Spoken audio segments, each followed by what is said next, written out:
Wait, just a sec. They were singing "Suck It Up," right? No. No, How did you get suck out of it? that's No, what I was hearing. no. That's not even close. Well, the S is right. Yeah, the S part. Oh, We can 'Cause tell it- we can tell you if we move forward. okay. Because on this day. In 1957, Chris Miller. You know, who's Chris Miller? You don't know who Chris Who's Miller Chris is. Miller, Gina? Rat Scabies, drummer for the English punk rock band The Damned, was born on this day, and that song is "Smash It Up." Ooh. Play that. Can you play a little bit of that again? Or is that possible? It's That's what I was system. hearing. I was hearing "Suck It Up." Well, Bill, maybe you're just telling me. Isn't that your mantra to get going every day? Come on, Bill, suck it up. Let's go. Maybe you're just You think you're making a joke there? here. No. Are you? Is that? You think you're being funny? Suck it up. You think you're being funny? Suck it up, Bill. You don't. Suck- I mean, we all have our own problems. You have yours. Kerry has his. But you suck it up. Wait, are we getting to... An elegant way of wasting time. It's Farting Around with Radio from Hell on X96. I can't even put on shoes. Okay, let's see.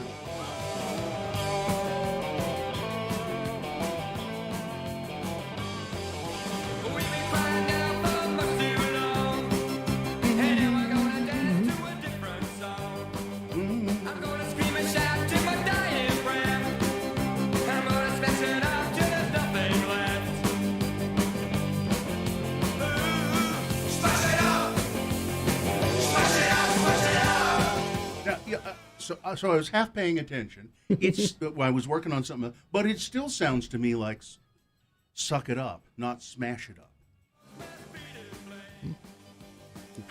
Your mileage may vary. That's all I can say. Yeah, that's- Objects in mirror Yep. are closer than they Yeah, appear. and I've never heard the song. I don't think before. So it was. We used to hi. play it over to the KJQ. Shoes. Anybody help me with my? I need a personal dresser. Is what I need really. Do you need the hook? Do you need to start dressing with the hook? Again, you think you're joking? No. Are you, Oh, the hook, you're being yeah. funny, huh? The hook. So you're being funny. It's not funny when you have to do it. You're the one that said you heard "suck it up," and I just went with that. Yeah. I know. So you need Bill, a hook, huh? Bill, I know you suck it up every day. Hey, And maybe, I'm- Bill. Hey, Bill. You know what? Maybe you need is one of those little carts that you can push in front of you, and you know and then that sit you can, down when and you want. Yeah. Yeah. Those. Because Are, I see people with those, and I Yes. think, you know what? that would be. That would be nice. Mm-hmm. But I'm afraid to suck it up. No, you suck it up so you don't get it. Yeah. You suck it up and go, no, I'm not there yet. Close. When I go to the grocery store, even if I'm buying one item, I get a cart. Sure. Because I can use the cart to lean on. I do Oh. that too. Somebody else heard "suck it up" too, Bill. You have a. Yeah, it's. You I have. think if you know the song, or if you, certainly if you know the title, but yeah, it sounds like "Suck It Up."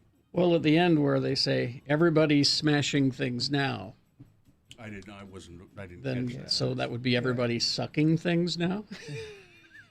Well, no, you could suck it up and then smash things. Suck it up and smash things down. It's possible to do No, both of those things. Yeah, who cares? Yeah. I don't care. It's a point not worth making. Exactly. What shoes are you wearing today, Bill? I wear flip flops every day. Because they're easy to get on. Yes. Okay. With the hook. As per our conversation. But you probably need some sturdier shoes, though, don't you? What? Orthopedic shoes of some just- sort? Is that what you're suggesting? No, just, I You're mean- right. I probably do. And I need one of those carts. And I need a lot of stuff that I ain't An got. attendant. You need an attendant. If Well, you could it's- just have an attendant, No, it's not. It's a valet. an aide. I need a You valet. need- that helps you dress in the Percy, please. like the rich people in the Downton Abbey. Now, Percy isn't a good name. The Downton Abbey. Yeah.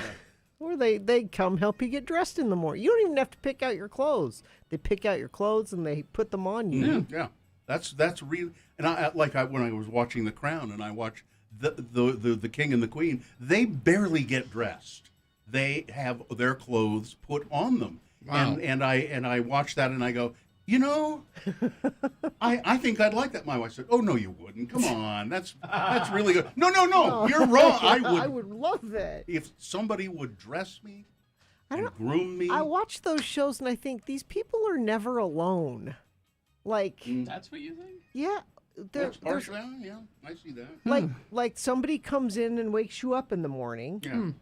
and then they're there just attending to you all day. Well, they come and they wake you up in the morning and you bitch at them for a while. Hey, it's kind of like this show. And see, now I will no longer look at royalty the same. Since After when? I watched a documentary yesterday Oh. about royalty. Yes. From now on, whenever I see royalty, I won't see this, pageantry or any of that. Slavery is the first thing I Oh, will think slavery? of. Slavery. It's all about slavery. It's always been about slavery. That's Wow. where it started. Now it's a reality show. Yeah. It's become a reality Yeah. show, but it started in slavery. So that's all I think Wow. about. What is this documentary? Royalty explained. Oh, well, there Royal you go. royal slavers is what. Narrated by my girlfriend Rosario Dawson. Oh, I see. Oh, that's what led you there. That's what got me there. But But you stayed for the lesson. come for the Rosario, stay for the lesson. Yeah. I think that's a good. That is a really good mantra to have. They trick you that way. Yeah. Well. Trick you into learning things. Anyway, yeah, personal dresser, a valet. Yeah. And you just sort of stand there. You hold out your arm a little bit, and if you can't do that, they lift your arm up for you and put the shirt on. Yeah. And They button things for you. Yeah. Get the thing and yeah. And they don't make any comments if you're too fat. Oh, I'm sorry, sir. We'll Oh, move yes, that madam. button. Oh, we're going to have to let that out. Well, now that was also in the documentary. Paintings of these royals. Yeah. And there's a painting of this royal. I can't remember which one because they were going through so many. And he was painted as fat. And we hit pause and went, now think about that. The painter doesn't want to incur the wrath of the royal. Sure. So he's not painting Yeah. the royal as fat as he really is. Of Probably. course. So this guy was probably twice the size. Although, Carrie, fat means you have money. Yeah. There's Yeah. some. Yeah. There That's there right. wasn't the That's shame. right, Gina. I'm loaded. There wasn't the shame in fat back then. It was like, oh, clearly he has wealth. We expect our leaders Yes. to be fat. That means they. And then there was the royal bloodline that was so inbred that their faces were deformed, and the people painting the portraits had to pull it back a bit so Yeah. that it wasn't as bad. Yeah. Now, was that down in southern Utah? Is that where we're? Probably. Oh man, nice rain this morning. Yeah, it was lovely. You're welcome. Why? What did you do? Well, let's- as Spencer Cox said, Oh, pray you for rain. prayed. I've been praying for rain for 3 weeks now, right? Yeah. Did you stop? I've been saying the enchantment wrong. I've been saying, because I pray to our Lord Mephisto. He is Sure. known by many names, but I know him as Mephisto. And I've been saying the chant wrong, and I've been saying Colinear instead of Colinar. It was a whole thing. And he didn't understand. But I finally did it right, and here we are. And I'm Thank you. sorry about all of those dead goats for those past weeks, but I finally Thank got you. it right. Thank so you. Thank you. Phew. you're welcome. I'm glad you did it right. You're welcome. This has been Farting Around with Carrie, Bill, and Gina on X96, Radio from Hell. We act like that's a special moment, this farting around. It's what we do for 4 hours. Sure. Yeah, that's the show. So listen here, check in with us. We're gonna take a little break here. Give you a chance to check in with the Radio from Hell show. You call us at 877-602-9696. Who's in there answering the phone? Miriam. Miriam is in. Miriam's on the phone. Miriam will answer the phone and put you on hold and just tell Miriam a little bit what you want to say or check in with us. 877-602-9696. We would love, by gosh, to hear from you. here. Yeah, Skip is running the TV. Miriam is on the phones. You can see us, at x96.com/live. All right. We will take a break, and we'll be back with your check-ins. Stand by. The 13th annual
Okay.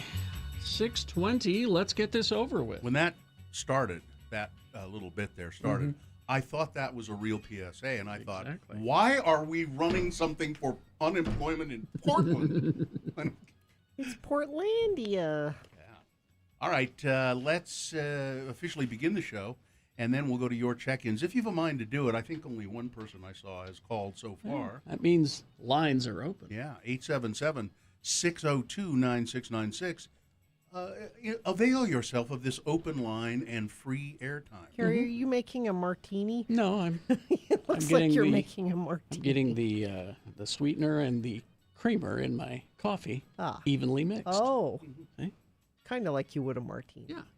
That's a coffee shaker, Gina, not a martini shaker. 877-602-9696. Do we have a sponsor here? Yes, X96 welcomes back Craft Lake City Festival. Listen to Radio from Hell. And this says we have tickets to give away. Well, maybe Miriam can see if we have tickets to give away to Craft Lake City, happening August 14th through the 15th. Go to x96.com. You can also enter for a chance to win VIP tickets and tickets to the Rit Momney Show on August 13th. Okay, the moon is on the wane. It's slowly ebbing away, 60.1% of full. The moon will set today at 1:15 p.m., today being Friday. It's the 21st day of... no, it's not 30th day. Oh, this is wrong. Oh, there it is. It's the 30th day, yes. The 30th day of July in the year of our Lord Jesus Christ, 2021. And this is, of course, the Radio from Hell show.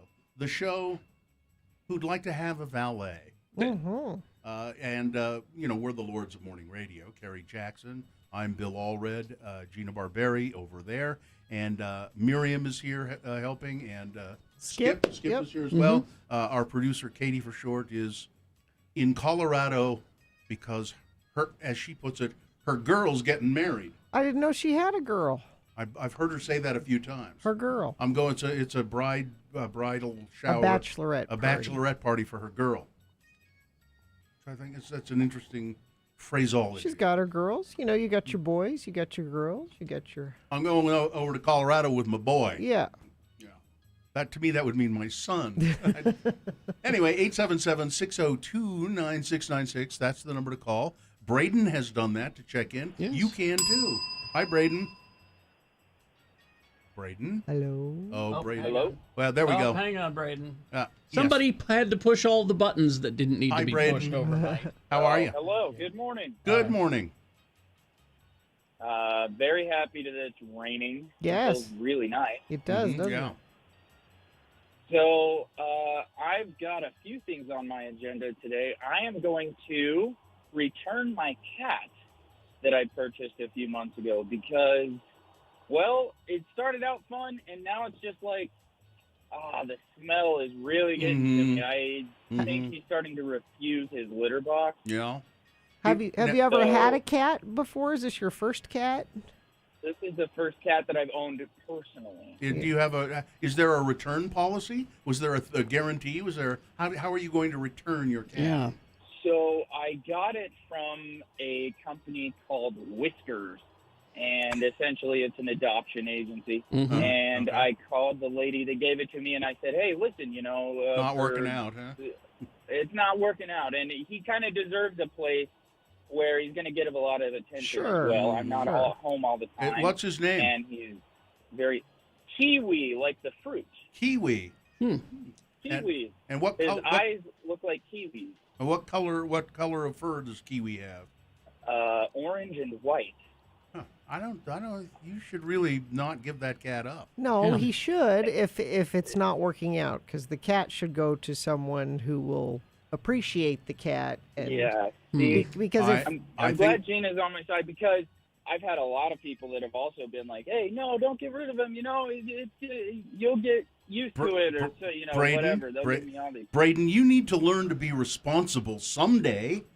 I think You're not wrong. I think he's doing the responsible thing I by think- saying that Kiwi needs to be with someone who will appreciate. I think he needs to Thank you. learn to be responsible and taking care of something. He took on the responsibility.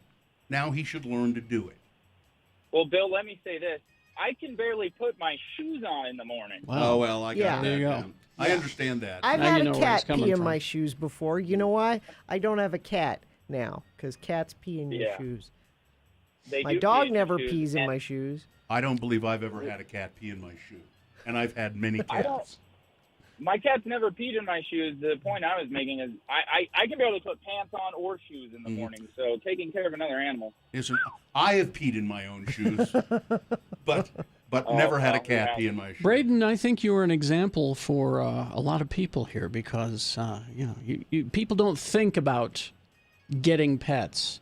It's just you do it. You know, well, we should have Right. a cat. They don't think about it any further than we should get a cat. They do that with children Same too. with children, yes, Oh, because and that's I've- just what you wow. do. And I've had the same thought about cats and about children. Mm-hmm. I have them, and I go, I'm never doing this again. Exactly. When these are gone, no more. That's You it. got to think this stuff all the way through, Yes. not just, hey, let's have a kid. I mean, let's get a cat. yeah. You know. All right, Braden. You guys are right. of All course, right. of course you guys we. have a great rest of your Braden. day. You too, Braden, Braden. we are always right. We never lie, and we're always right. Don't forget that. Let's see. Here's Deborah in the chat room. Mm-hmm. I'd call and check in, but my friend Apollo the dog's mom had surgery. Oh, Bill, in a word, Crocs instead of flip flops. Yeah, I have some Crocs. Yummy for the feet. Yummy for I'm the not feet. that crazy about them, but I do have them. I'm going over to hook up an ice machine on her shoulder, so I can't call. Oh, Cement Dave is checking in. Is Cement Dave there? All right, let think me, so. let me get Cement Dave. Hi. Morning, Cement. Good morning. Good morning. you can't do cement when it's raining. Oh, you totally can. Really? Yeah. Okay, I don't know. Yeah. We've got this figured out. Gene. Okay. So what's going on, Dave? I'm just making a quick donut run and then going to bring the guys back at work some treats. Oh, that's good. Yeah, you could stop by Wendy's. They got that. Yes. They got that The deal. If there was a Wendy's on my path, I would. All right. All right. Well, have a great time with Cement in the Rain.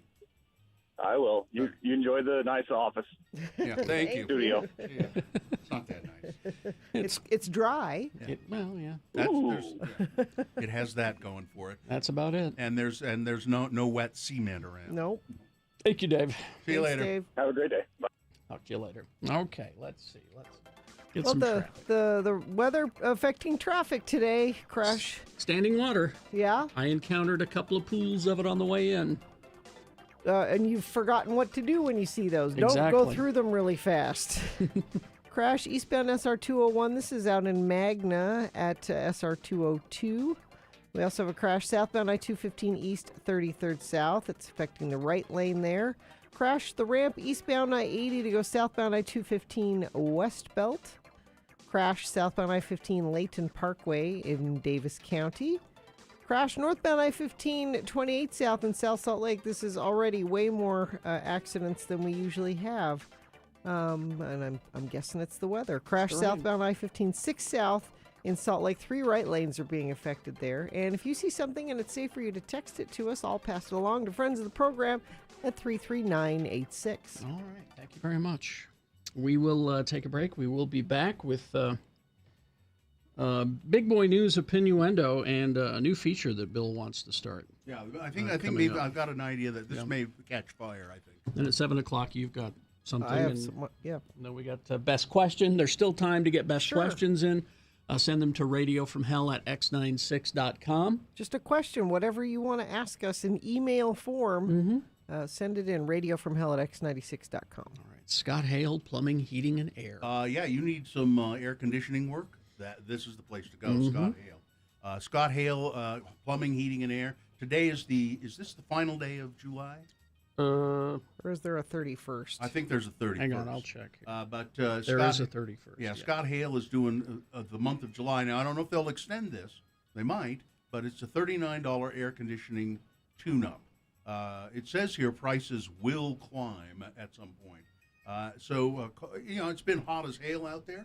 Call Scott Hale Plumbing, Heating, and Air and get that tune-up. Also, Scott Hale is looking for people to work for him. If you want to work in a great atmosphere with a talented team, visit scotthale.com for a full list of open positions. They're a hail of a company, it says here. Scott loves that play on his name. So plumbing work, air conditioning work, give him a call. Scott Hale. It's 801-264-HALE. That's 264-HALE. Non-stop music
All right, 6:36 right now. Time for Big Boy News and Opinioendo, brought to you by... If you want a better deal, go see Strong. Strong Volkswagen. Want a lifetime warranty? Go see Strong. Car washes, no charge. Go see Strong. Get details and unlock stronger pricing at strongvw.com. Oh, I want to thank the someone who was in the chat room. Looks like Blaine, who said Denverine. That's me because I have the power to go to Denver in an instant. That's my only superpower. I can transport myself to Denver. Banff. He says, Denverine, we're talking about Katie having a girl. And Denverine doesn't have boys. He is alone, wandering the world. Yes. That's no. I am not wandering the world. I'm just going to Denver. And then you get stuck there. Yeah, well, I have to get a ride back. Scarlett Johansson, she's suing Marvel and Disney. I don't think this is a really, well, I don't know. What? Never cross a super assassin. Scarlett Johansson, who's played the Marvel character Black Widow in 8 films, has sued the Walt Disney Company over its pandemic-era streaming strategy. The lawsuit marked a sharp escalation in a festering standoff between movie actors and media companies over compensation in the streaming age. The complaint, filed in Los Angeles Superior Court, claims that Disney breached her contract when it released Black Widow simultaneously in theaters and on Disney Plus this month. Ms. Johansson's suit said that Disney had promised that Black Widow would receive an exclusive release in theaters for approximately 90 to 120 days, and that her compensation, which is based a lot on bonuses tied to box office, was gutted as a result of the hybrid release. Simultaneous availability on Disney Plus, where subscribers could watch the film instantly and have permanent access to it for a $30 surcharge, dramatically decreased box office revenues, Ms. Johansson said in the suit. Now, if Disney had been smart about this, because I think she's got a pretty good suit here. If they'd been smart about this, they said, here's what we're going to do. We're going to release them simultaneously. We're going to put it on Disney Plus. But here, let's figure out a percentage of that. So we need to figure that into your package. Well, her contract was done before COVID. Yeah, well, no, I understand that, but I think Disney should have come to her and said, let's do this. We feel we feel this is the best thing to do economically. I don't think it is, but they said we think it's the best thing to do. Let's figure out a way. So, well, economically it worked. They had a large number of people like me who bought it. What I think she is doing, this is just my hunch, is she's proving a point, and it has to do with Warner Brothers and HBO Max, because they said a while ago, we're going to release our big movies of the summer simultaneously. Right. And that was when the COVID was really Right. Kicking in. And the people who made Dune, Denis Villeneuve and all those people, they all had contracts that said you get a percentage of the box office. Right. And they all said, hey, wait a minute. Right. Because they didn't even check with them. Right. So what I think she's doing, because she can afford it, is kind of making a point with this lawsuit so that in future movie companies structured different, structured in the contract differently. So Disney will come and say, okay, we're doing it this way. Here's how the compensation. You get a percentage of revenue wherever that comes from, not just quote unquote box office. Yeah. So let's see now here. How about? Do you think Larry Elder could become the next governor of California? No. Well, I think maybe he can. Nope. Conservative radio host Larry Elder is running for governor of California, and is he the one with the bear? No, he's a talk show host. He was a long-time radio guy.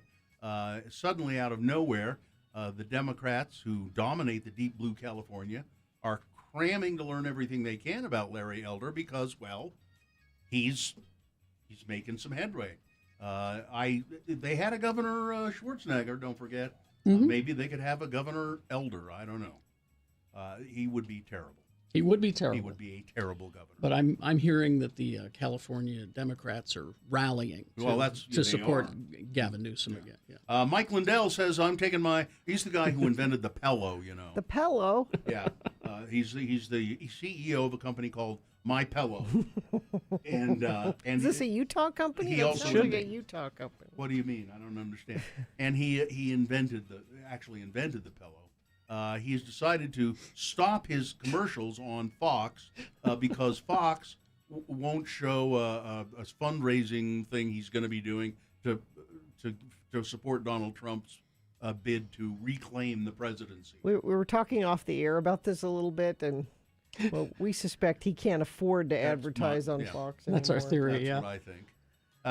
The Pentagon said Thursday it will order members of the military to comply with President Joe Biden's requirement that all federal employees get vaccinated against the coronavirus Good. or face a regime of regular testing, social distancing, mask wearing, and travel restrictions, which would make it really hard if you're in the Army. Yeah. Although those steps fall short of a mandate, the New York Times reports Mr. Biden also ordered the Defense Department to move rapidly toward a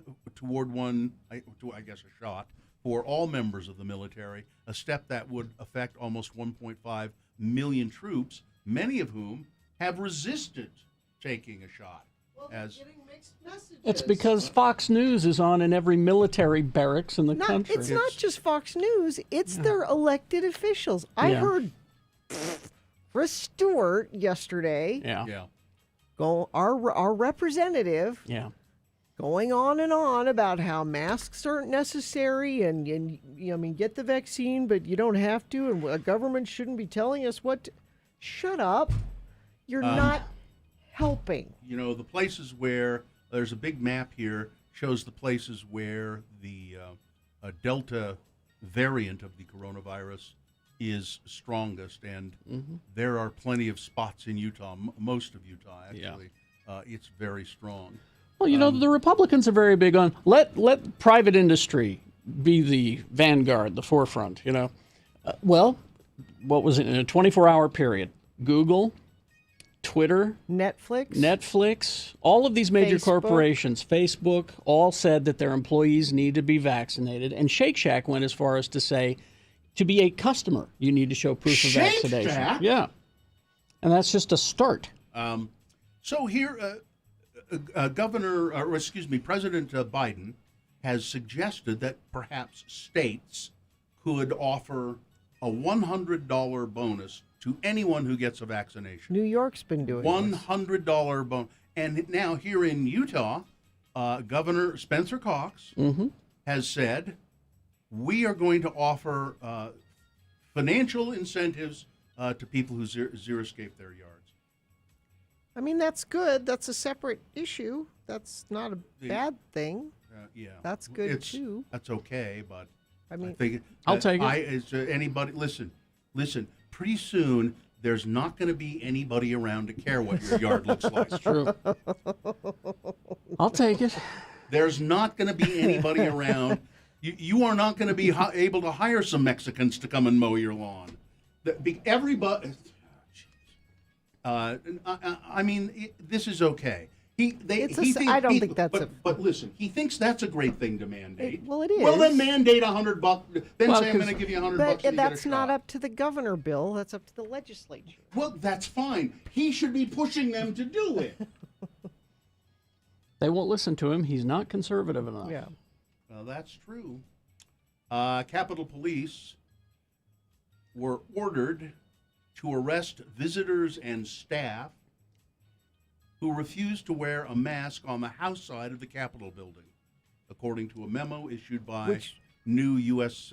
which means Chief Thomas Mangan. Lauren Boebert and Marjorie Taylor Greene. This is exciting news for them. Oh, that they love gets it. them great video of They them love it. being taken out because and it's not handcuffs. it's not about legislating. No. It's about being a celebrity. Yeah, This this is- is good news for them. This is such an overstep of Speaker Pelosi's authority to basically make our Capitol Police arrest staff members and report on members of Congress, according to Kat Kamek, I think her name is, Republican from Florida. What Nancy Pelosi knows that is coming out today, and I want to talk to Dr. Dunn about this later, is this CDC memo that says, things are way worse Yeah. than we thought. Yeah. And Nancy Pelosi knows this, and she's like, we better get back to the mandatory mask mandates here, or we're all going to be sick and passing it around.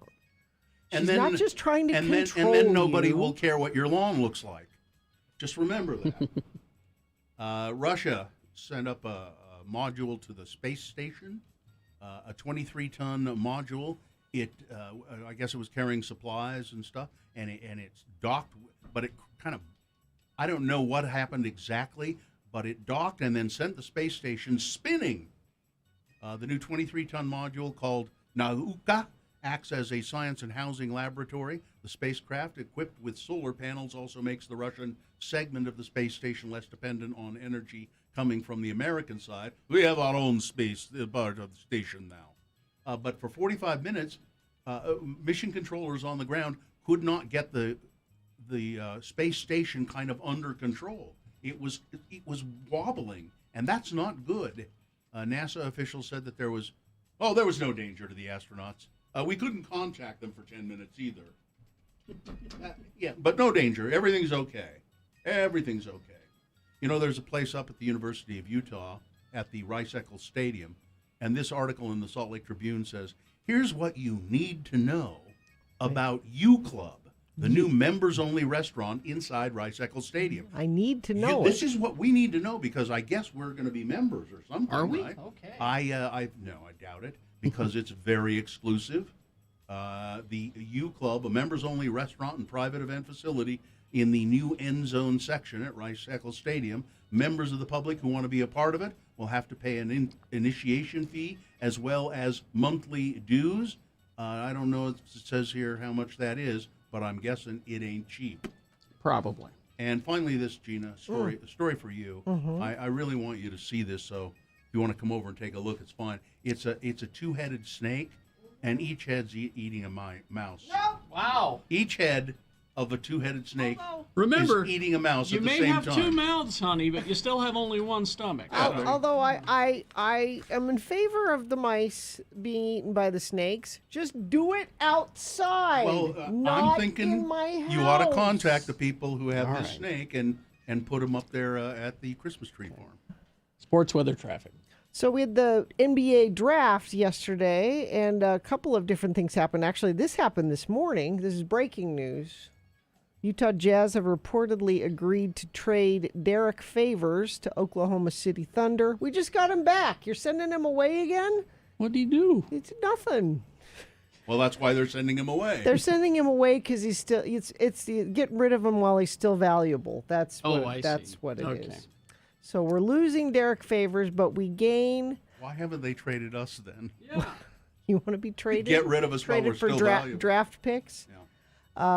Let's see. Baylor's Jared Butler is who they got in the draft, and they seem pretty excited about that. They were thinking he should have gone a little higher in the draft. He may have some medical concerns, but the Jazz are saying, we'll take care of him. We'll come on over here and shoot the basketball and score points and give Donovan Mitchell and Mike Conley a break once in a while. That's your sports weather. I woke up to rain on my roof this morning. That was nice for a change. And then I immediately thought of my dear son in a tent in the woods. Good luck. That's always so fun. And- It really is. And wondering if he's cold and wet. And Ah, he's fine. Well, if you got the same clap of thunder that we got at about 4, yeah, whew.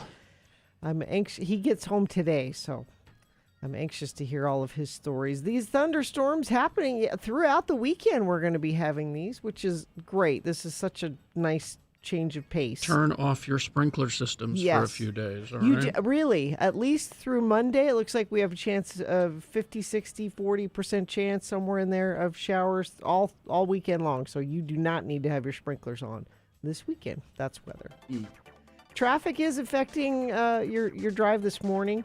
So people forget how to drive when the roads are wet. Carrie saw some standing water coming in. Make sure you slow down if you're approaching that. You don't know how deep it is. You don't want to hydroplane, all that kind of stuff. Crash eastbound SR 201 at SR 202 in Magna. Crash southbound I-215 east at 33rd South. Crash at the ramp eastbound I-80 at milepost 117, southbound I-215 West Belt. And I thought a friend of the program sent in something. Accident in Farmington, 2nd West on I-15 northbound. Immense standing water out there, another friend of the program says. So just be aware of all those. For a limited time, get a professional AC or furnace tune-up for only $39 with Scott Hale Plumbing, Heating, and Air. Call 801-264-HALE. All right. We got a few minutes here to talk about a new feature you want to start. Yeah, I think I was having a lot of strange thoughts this morning. When I woke up, I had heard a story. I sort of on the news, and it was about how cats kill birds, and they kill a lot of birds. And, we've talked about that before. Sure. And I woke up and I thought, God, it's really a good thing that cats don't have wings. That they can't fly, because they'd be flying around eating birds right out of the air. Wouldn't that be awful? Kind of fun to watch. Wait, wouldn't they be birds, though, then? If they... No, they'd be cats with wings. They're not birds, they're cats with wings. Okay. Don't you have any imagination? I just wonder if they'd be classified as a bird at that point. They'd be a winged cat. And by the way, that snake, that two-headed snake, Gina, eating a mouse with each head, both, and it's pretty interesting to look at. The snake's name is Ben and Jerry. Okay. Get it? Yeah, Ben and Jerry. Now tell me about this feature. I'm going to. All right. It's not going to take that long. That's why I'm filling. Oh, okay. I know what I'm doing here, I think. So I had an idea this morning for a feature, a new feature, and it's things that you would never hear at Gina's house, or things said at the Allred house that you would never hear at the Barberi house. Okay. And here's the one that came to me this morning. Okay. As my wife was leaving for roller derby last night, my son said, "Hey, make sure you bring me some of those dumpster potato chips." Tell your friend I want some of her dumpster potato chips. And my wife said, "Okay." And then this morning I thought about it, because indeed, and I said, "Oh yeah, get some Pringles or something." I said, "No, it's always off-brand stuff." And so I looked this morning, and there was an empty bag of corn chips, and it was like the brand was Select Choice or something like that. So my wife has this woman she skates with, and she's a person she's a gleaner. A freegan? Yeah. She's really good at it, and she knows the places to go and the days to go, where they're and she develops relationships, I believe, with certain stores. Hey, I saved you some. They said, these chips we have to just take them off the shelves. They've gone past their date, and here, or she'll actually, I think, look in trash and take them if they're unopened. But I thought, so you'd never hear that in the Barberi house. No. Hey, Mom, can we get some dumpster potato chips? No. Dumpster chips, please, Mom. Come on. No. In fact, Mohammed comes back from camp today, and he told us before he left he wanted Kumamoto oysters for dinner on his first night back. Wow. Now, from I was going to say, actually, my family likes Kumamoto do they oysters as well. dumpster Kumamoto But oyster? yeah, we would have to get the dumpster.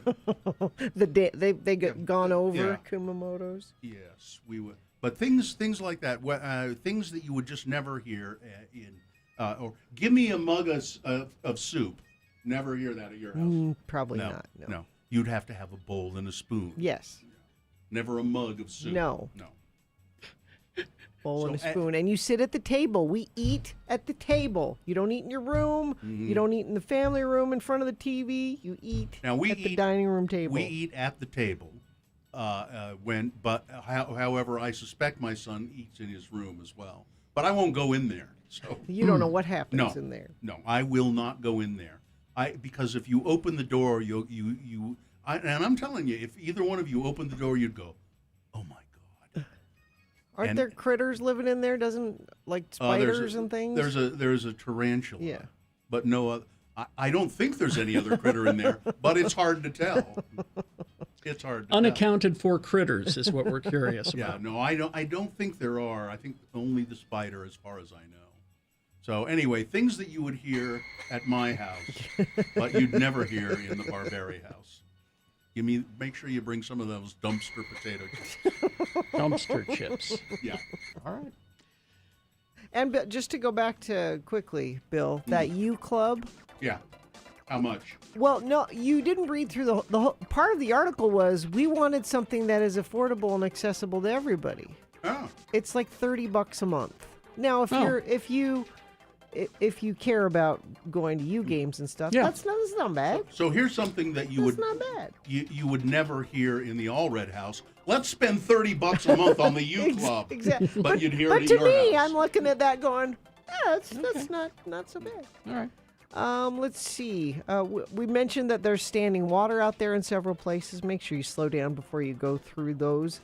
And I'm not going to go through all these accidents right now, but water and weather affecting your commute. So slow down this morning. That's traffic. Thank you very much. We will take a break. We will be back. Round one of your boners coming up, along with Big Boy News and Opinioendo. Jimmy the Wine Guy will be here in an hour. Jimmy. We got Best Question coming up, and we still have room for questions. Anything you'd like to ask us, you can do it anonymously via email, radiofromhell@x96.com.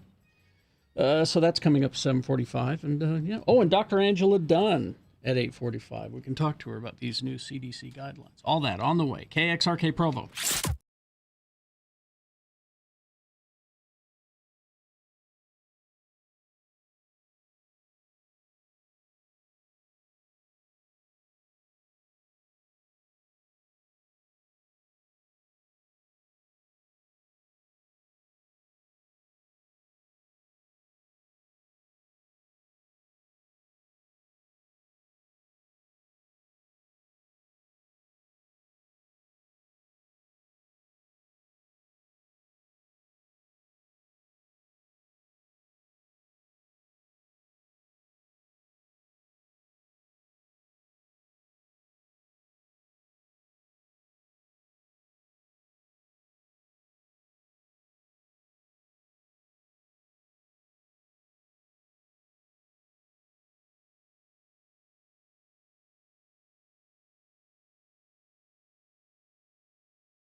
7:04. We got round one of your boners coming up. Big boy news. I haven't seen the lineup of the boners yet, guys, on the website.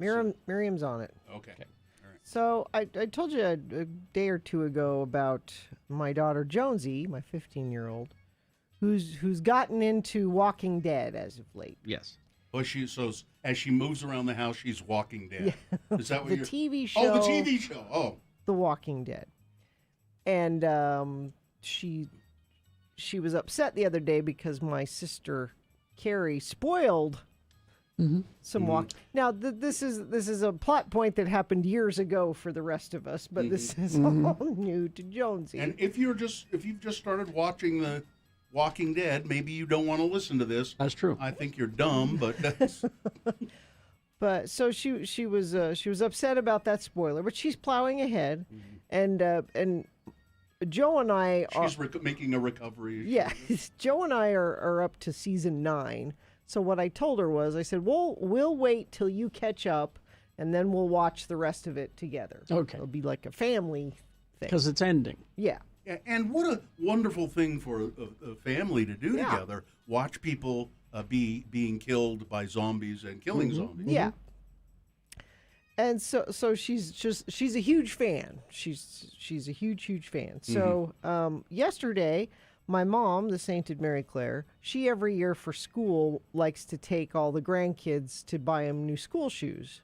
Okay. Now I was lobbying for, why don't we just order them Yeah. and have them delivered to the house? No, we have to go to Shoe Town.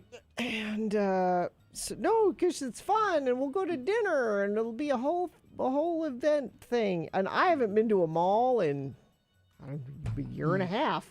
I wouldn't know where to go. Yeah. I haven't been to a mall in 5 years. I wouldn't know where to drive to find a mall. Yeah. But so we went to the mall, The mall. the Fashion Place Mall. Oh, yeah, there's that one. Yeah. Where's that? It's down south. It's that way. It's further south than you. Oh, is it that big one? It's Yeah. that big one, yeah. Yeah. I saw it when I went to Hoops yesterday. Ah, So we're in the Vans store at because all the kids have decided those are the shoes that they want for school. Is Oh, Well, sure. is Vans. Of All right. course. So we're in the Vans store, and my daughter is looking at her phone. And she screamed, "Ah!" and fell on the ground. Now I'm thinking somebody died. She got some information on her phone that something horrible happened. This Somewhere. young woman is way too high strung. it was the news about Dusty Hill from ZZ Top, wasn't it? Yeah, sure. She was very That was it. upset. Yeah. Screamed and fell on the ground. Not, I'm sort of freaking out about, what is this horrible news that you have received? But also, please get up off the Yeah, dirty that's what floor. I think you're freaking out about. The germs Exactly. on the floor. And she can't talk. It's one of those, Was she foaming at the mouth? like, what is wrong? What happened? And she turned her phone to me and showed me this picture that I think Skip is going to put up on.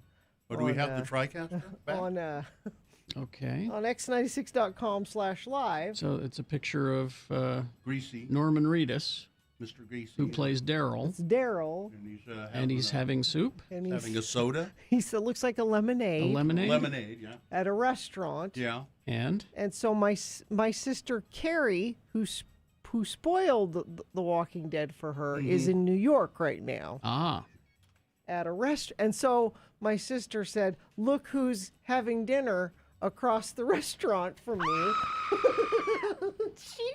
Now the picture's a little blurry. That could be a woman. It's him. It's him. It's him. that's him. It's him. So he eats just like a regular person. Yeah, at a He restaurant. loves lemonade. likes Is that an empty one next to him? I think he really He's likes his lemonade. It's hot in New York, Must so be. it's down in the lemonade. It looks like he might have washed his hair for the occasion. Could be. And so Jonesy finally composes herself, and her cousin, that's her mom, who's sent the picture. She said, "Let's FaceTime her real quick and let's see if we can get like live in person Daryl from The Walking Dead, Norman Reedus." Which I'm sure he'd love. Yeah. And she said, I'll try to do it so it looks like I'm taking a picture of something else, but I'm really taking What is that in the front foreground of that? Is that a lamp or something? I don't know. Dispenser, brass dispenser of some kind, or a Some bar, sort, yeah. some kind of I think thing. they're at a bar, maybe. I don't Oh, know. I see, yeah.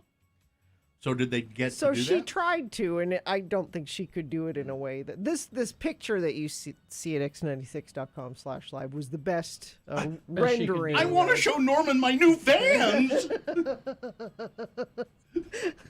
I want to ask him which Vans I should get. But I think my sister thinks they're not. Did I make it up to you from spoiling Walking Dead, but sending you an in-person picture of Daryl from The Walking Dead? Is Daryl her favorite as well? Oh yes. Well, you know, so she needs to watch his motorcycle show too, Yeah. Oh yeah. I should put her Got his on to motorcycle. that. because show. that's really terrible. Yeah, because my sister spoiled a death on The Walking Dead, and that my daughter's like, and next thing you're gonna tell me Daryl dies, and I said, no, honey, Daryl dies, we riot. So Yes, he's- that's the slogan. You put her on to the motorcycle show, and she'll see what an articulate, wonderful human being he is. doesn't have to be articulate. He's a bro, Gina. He's Does she have any interest in reading the comic book? Well, she has a friend Okay. who gave her they're all in one. Have you seen that? That Yeah. giant. Yeah, 'cause they- It's a big thick book. yeah, because of- they finally finished the comic book as well. So she had a friend who has loaned her that Oh. entire giant. Does she know Daryl's not in the comic book? Oh, I don't know He's not at all. at all. He's Is doing- Merle? Merle is, yeah. But Daryl's a made-up. TV? Daryl's created for the TV. Oh, yeah. that's right. Daryl is Merle's brother. I Yeah. forgot that. Yeah. Rooker. Yeah, Rooker. So Michael that's well. I mean, so that's a good addition to the. You know At least why? she's reading. Don't tell her that he's I not won't, in it. I Then she'll won't. finish it and go, damn Oh, it. there's And then no you're like, Daryl in there. but you read. So.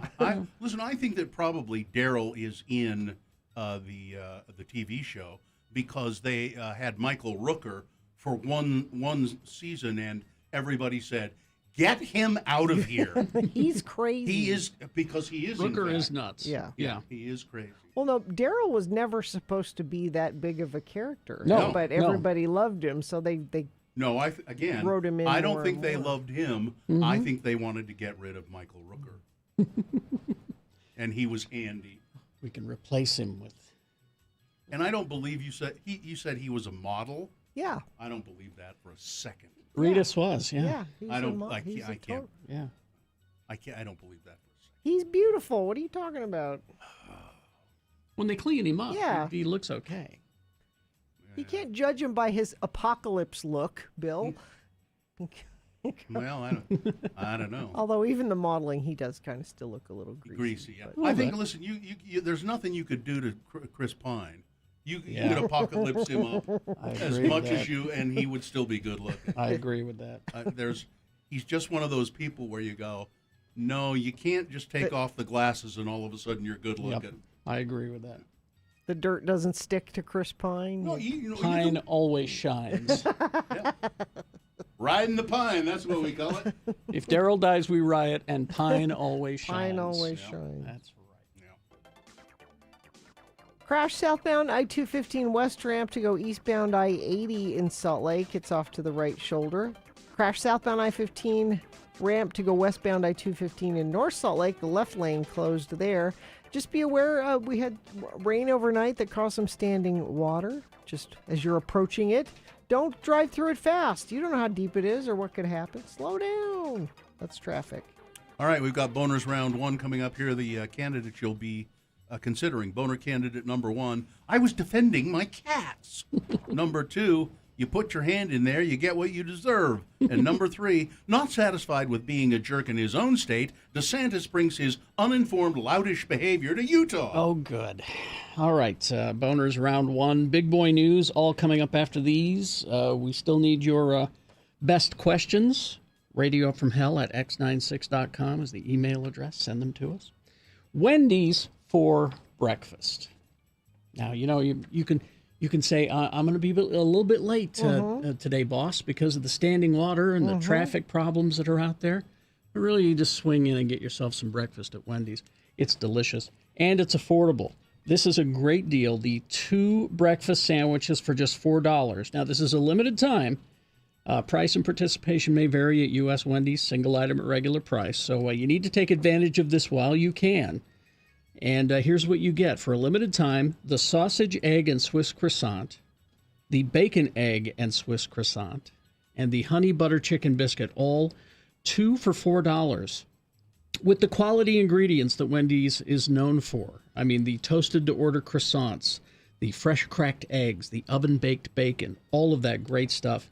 And again, just swing by the drive-thru on the way to, work or court. I don't know where you're headed this morning. Court.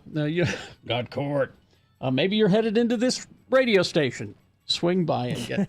I'll take the sausage, egg, and Swiss croissant myself. Chicken for me. Yeah, Wendy's for breakfast. Concert.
Okay.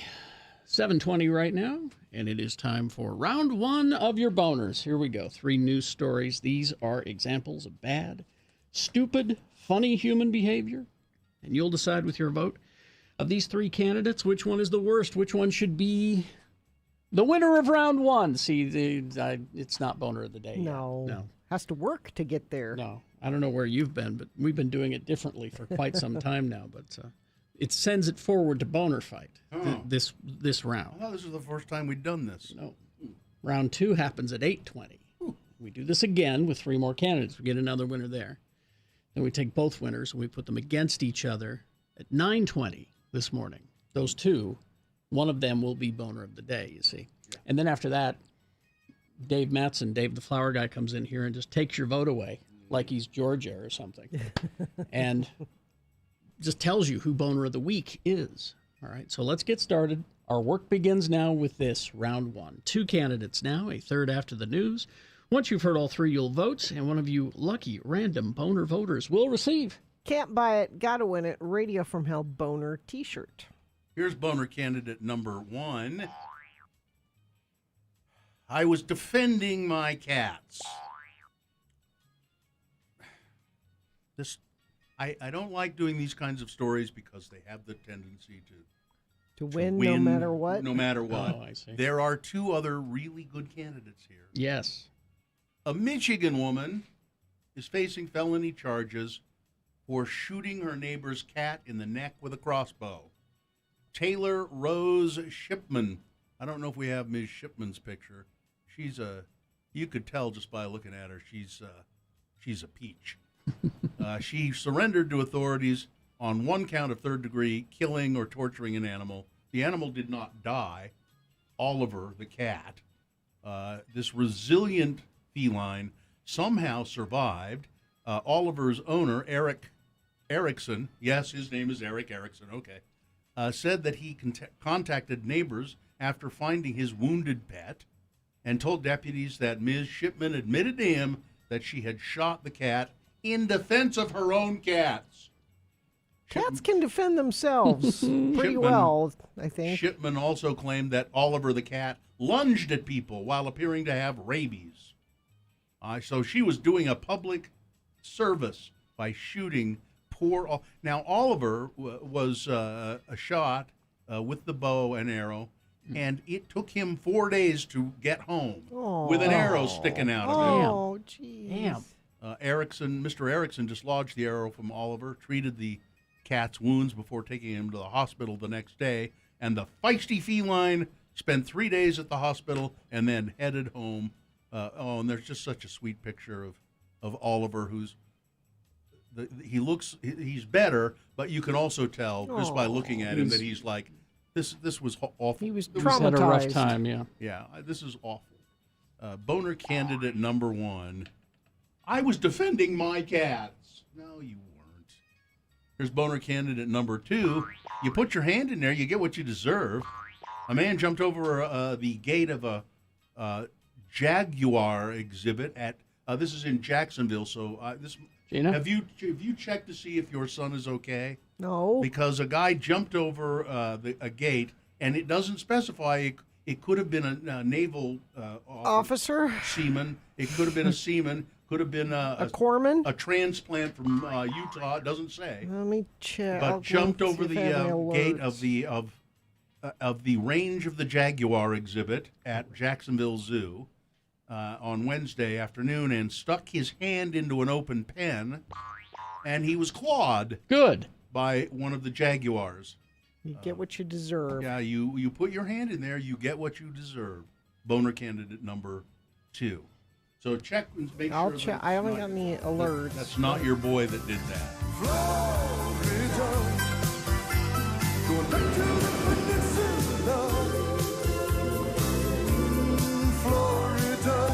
He's going to be home in a week Oh, is he? for a visit. Coming up in a moment, boner candidate number 3. Not satisfied with being a jerk in his own state, DeSantis brings his uninformed, loutish behavior to Utah. All right. Boner candidate number 3 for round 1 coming up after this. Big boy news and opinioendo. Brought to you by. This summer, buy one, get double with the Mountain America Rewards credit card. You'll earn double rewards on every purchase through July 31st. Details at macu.com/double. Mick Loomer used to be on the Today Show. Disgraced. Matt Lauer. Pardon me? Matt Lauer. Matt Lauer. I think, yeah. Isn't that what I said? No. Mick Loomer. That's what I said. He has relisted his $44 million Hampton home after years without luck. He's got a home there, Mr. Loomer does, worth $44 million in the Hampton. He doesn't live there. Aren't there like 3 people in the world that could afford that? There are probably a few more. I'd want it thoroughly cleaned. Yeah. Isn't that a little maddening that Matt Lauer has that much money, that he can have a $44 million? Is he worth $44 million? Well, he's not worth anything right now. Right now, yeah. I mean, he's not that he needs to, but he's not ever going to make any more money. Probably not. You know. Jim Clumby and his wife Amal are George Clooney and Amal? That's what I said. Jim Clumby and Amal are expecting a baby. Another one? Yeah. This is 4 years now after the birth of their twins. Yes, he and his clothes hanger wife are, I don't know. You mean international human rights attorney? That's what you meant to say, He's an right? he's an actor and an international civil rights attorney? I had no idea. His wife is. She's apparently pregnant again. And Oh, good I mean, for them. yeah, I guess. I mean, they're getting kind of old. Well, be doing that. She's younger than him, Well, and I know if she's that. the one carrying the baby, that's... I know she's younger than he is, but I mean, it's okay. They can afford it. Sure. They can afford it there. So George was giddy with excitement, they said. Couldn't wait to tell everybody. All right, and let's see. So here's what's going on with the booster shot for vaccines. Give it to me. Where can I get it? We'll take it. Here's why Pfizer is pushing for this. Okay. Because they know that immunity with their vaccine can drop to 83% within 4 months in people who got the COVID shot from them. So it can drop. It doesn't in everybody, but it can drop to 83%. This is what Pfizer is saying. Pfizer is saying that. And they say, this is the reason we know, we're studying this stuff. The effectiveness of the vaccine can drop to 83.7% within 4 to 6 months after getting the second dose of the vaccine. So that's why they're pushing so hard for the booster. I got my, beginning of April. Yeah, my second one. And So, I'm on my way, very close. So So you are we had going back home? Let's go home. Let's go home. So your shot provides. Initially, it provided, and I got the Pfizer vaccine as well, 96.2% protection, but that was just for the first 2 months. 90.1% effectiveness within the second and fourth months, and between 83.7% of protection for the fourth, fifth, and sixth months. Staying home. I don't know how. I don't remember when I got mine, but I got it before you guys did. I think. I'm sure I did. All right. Let's see. So that's why they're doing that. That's why they're pushing so hard. What has changed now? People are saying now, what is with the CDC and Fauci? They're now saying wear a mask, wear a mask, wear a mask. Well, does that mean the vaccine doesn't work? Well, what has changed is the virus, said Dr. Fauci, the nation's top infectious disease expert. When a vaccinated person gets infected with Delta, called a breakthrough infection, the level of virus in their nasopharynx, up the nose there, is about 1,000 times higher than with the Alpha variant, Dr. Fauci said. A week after crowds descended upon Provincetown, Massachusetts to celebrate the 4th of July, the holiday President Biden hoped would mark the nation's liberation from COVID, the manager of the Cape Cod beach town said he was aware of a handful of positive COVID cases among folks who spent time there. We are in touch with the health department and Outer Cape Health Services and are closely monitoring the data. Well, we'll have Dr. Angela Dunn on a little bit later, and we can talk to her about this a little more. But this whole everything isn't black and white. I was Exactly. arguing with Chris Stewart about this on Twitter the other day. Where he's like, "Oh, CDC just decides to bring masks back because they get new data It's not arbitrary. that Yeah. says different things and it changes." Yeah. Not arbitrary, Yeah. Chris. You're And I was talking with my husband about this last night, and he said, "You have to remember these are people that don't believe in evolution at all. Yeah.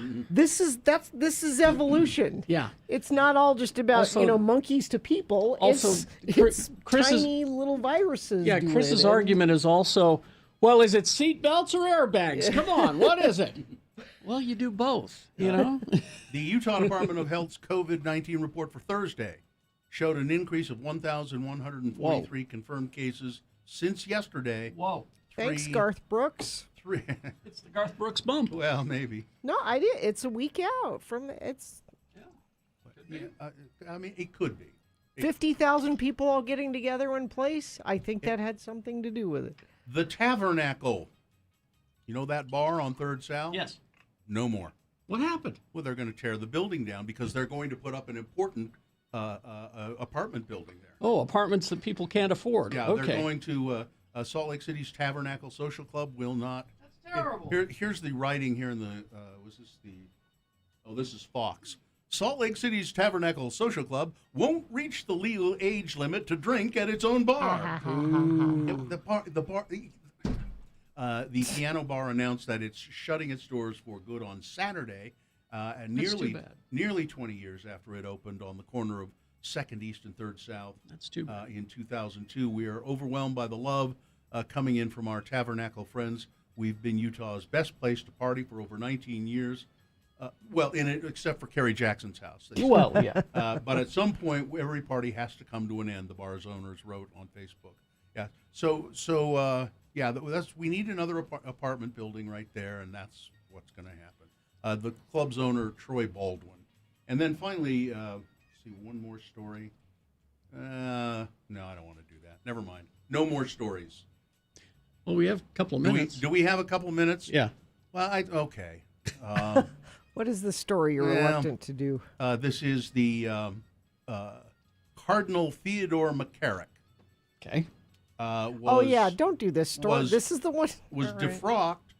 I started, and now I'm going to do it. What happened? Was defrocked by the Pope in 2005 for sexual abuse. Okay.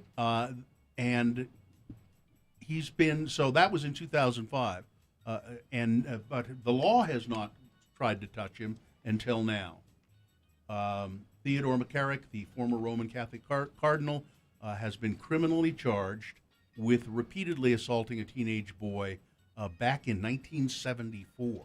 The complaint was issued yesterday, and that makes McCarrick the highest-ranking Catholic official in the United States to face charges in the sexual abuse crisis that has plagued the church for decades now, and will probably continue to plague the church. And then let's see, I'll look in my Now That's Fun file. Yeah, let's end on a that's fun. Okay. A tale making the rounds in Sri Lanka this week had all the gleaming ingredients needed to rival a pandemic-weary nation that had been caught in a cycle of debt even before coronavirus ravaged the economy there. The world's largest cluster of sapphires, Oh, yeah. said to be worth up to $100 million, had been accidentally discovered by workers digging a well in a gem trader's backyard. Coincidentally, he was a gem trader. Yeah. The details, reported this week by BBC, gave many Sri Lankans something exciting and hopeful to talk about. In the Buddhist majority country, famous for its gems, many tend to see the discovery of notable gem specimens as spiritually serendipitous, said Daya Amasarskaya, a professor of sociology at the university in the capital, Colombo. All this time, what we heard was negative news about COVID. So people are now drawn to the mental pleasure they get with news about this discovery of these sapphires. Well, some details of the gem's discovery proved too good to be true, however. The sapphires were real, but they had not been dug up in a well. But Were they stolen? There's a mine there, apparently a gem mine. According to the report on Tuesday, workmen found the 1,124-pound sapphire cluster more than a year ago while digging a well. But no, that's not quite true. So they tried to make it seem like it was just a miraculous discovery to make people feel better. Yeah. I mean, their motives were good. But then some, party pooper, some naysayer came along and said, "No, come on, you guys." Yeah, it's true. They came from a mine. We just made up that story about an accidental discovery of sapphire. That's the liberal media for you. And Sri Lanka, they're like that. Telling the truth. That's right. Yep. All right. Can't let people have a good feeling. Nope. Nope. All right. Weather, traffic. Thunderstorms, you like those? We'll have some more today, tomorrow, Saturday, Sunday night. You have a question in your voice there, or is it really going to happen? Yeah. Oh, no. okay. Let's see. Today, 50% chance today. Tomorrow, 60% chance. Even better. So, like Carrie was saying earlier, turn off your sprinklers. For a few days. Yeah, you do not need that at all. Perhaps you could go talk to my neighbor. Sure. And cooler. High 93 today. 85 on Monday. How long has it been since we've had a high temperature of 85 degrees? Now, are you asking me? Do you want? There was a question in my voice there. Okay. All this water has made traffic a little iffy this morning, though. We have crash southbound I-215 west ramp to go eastbound I-80. It's affecting the right shoulder there. Crash southbound I-15 ramp to go westbound I-215. This is in North Salt Lake, affecting the left lane there. And just be aware of standing water. There is some of that out there. Don't hit it full speed. You don't know what's going to happen. Just slow down and be careful. Be prepared for your day. Watch 2 News this morning on KUTV2 from 4:30 to 7 a.m. All right, now here is boner candidate number 3. Not satisfied with being a jerk in his own state, DeSantis brings his uninformed, loutish behavior to Utah. One of the Republican Party's most prominent rising stars. Yes, he is considered to be possibly the next nominee. Is mocking new government recommendations calling for more widespread use of masks to blunt the coronavirus surge. Quote, "Did you not get the CDC's memo?" Florida Governor Ron DeSantis joked on Wednesday before an almost entirely unmasked audience of activists and lawmakers crammed into an indoor hotel ballroom in Salt Lake. "I don't see you guys complying with that order." From Texas to South Dakota, the Republican leaders responded with hostility and defiance to updated masking guidance from public health officials who advised that even fully vaccinated people return to wearing masks indoors if they live in areas with high rates of virus transmission. The backlash reopened the culture war over pandemic restrictions, just as efforts to persuade unvaccinated Americans to get shots appeared to be making headway.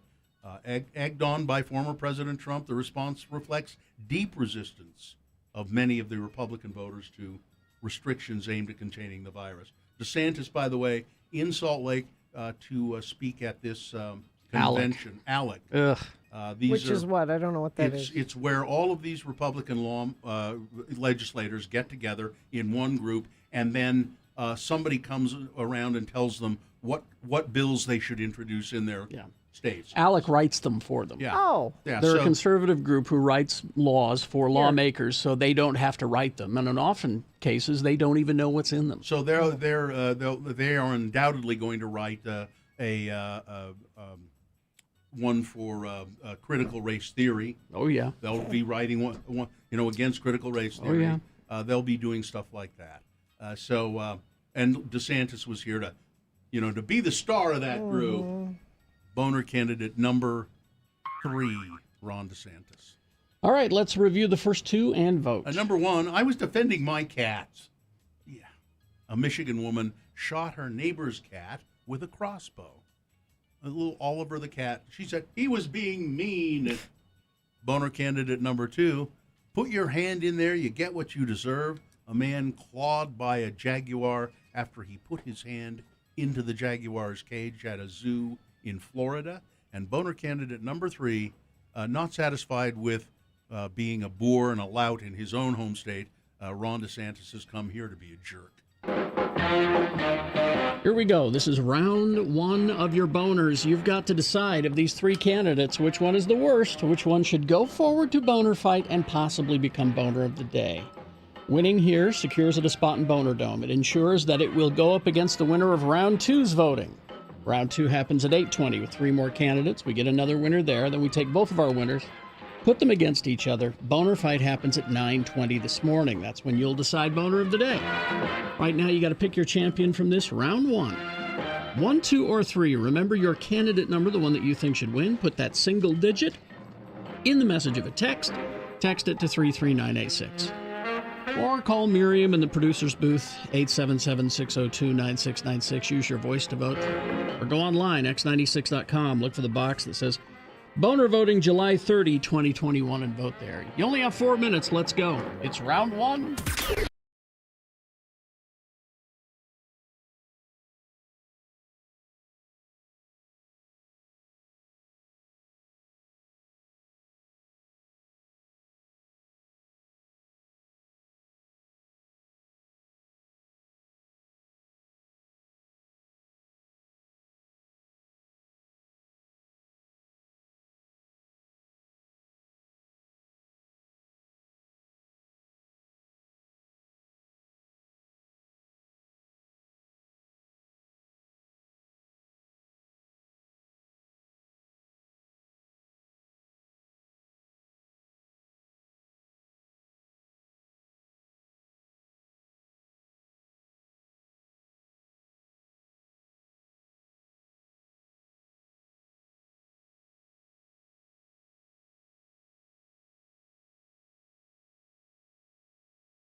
round one of your boners. Oh, yes, indeed. And round one of the boners is brought to you in part by Homemade Pizza. And University Federal Credit Union's Visa Rewards card offers up to 5 times the rewards, along with industry best travel rebates. Apply today at ucreditu.com. We had boner candidate number 1. I was defending my cats. A Michigan woman shot a neighbor's cat with a crossbow. Oliver the cat survived. Boner candidate number 2. You put your hand in there, you get what you deserve. A man visiting a zoo in Jacksonville, Florida. Did you check to see if it was your son? Was not my son. Okay. He was fine.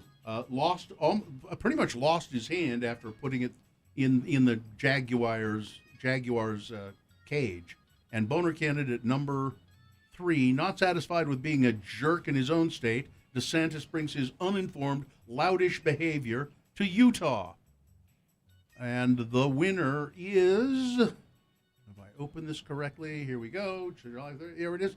Now, DeSantis got a lot of votes. Yes. But you put him up against animal cruelty bill, and animal cruelty wins every time. But see, I consider DeSantis animal cruelty. Well, cruelty, certainly. Boner candidate number 1.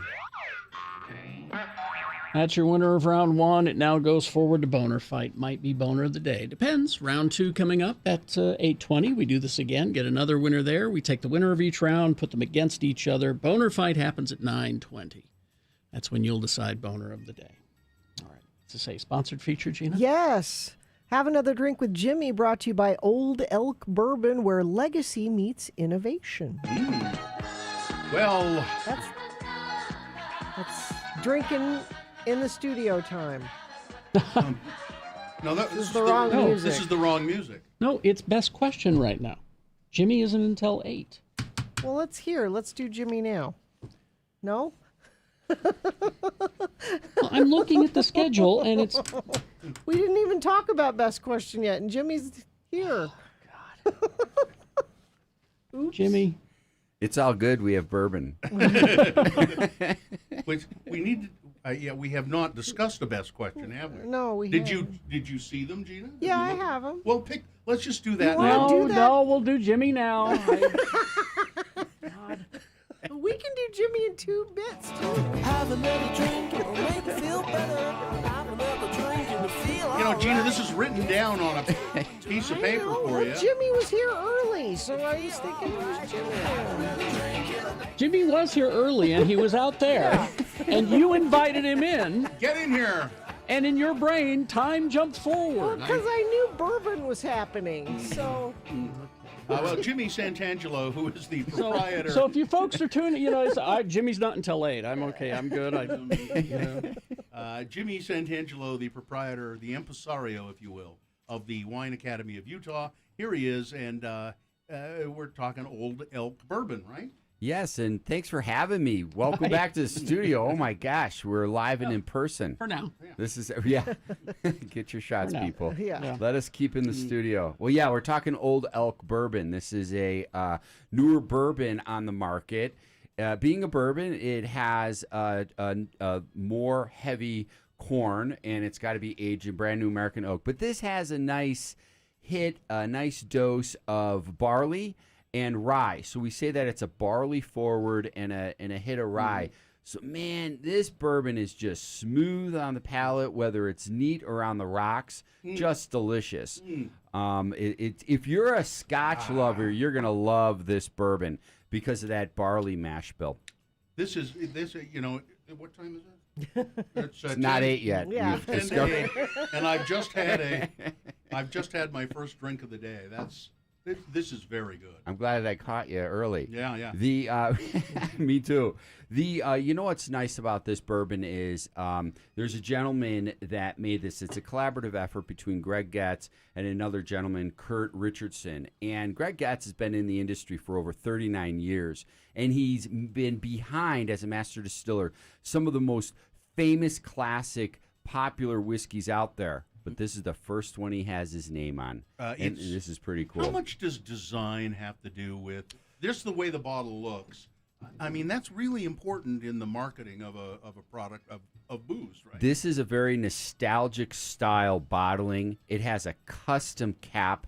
If you notice this cap that it has, it's of the old elk kind of a horn that's been cut off. Very custom in its design. Love the broad shoulders and narrow down. This sits on someone's shelf, and it is absolutely instantaneously a classic. But that's not a real elk horn, though. The cap is. No. I mean, it's not. No a, elks have but been it's- harmed in the production Okay. of old elk bourbon. It's not a real.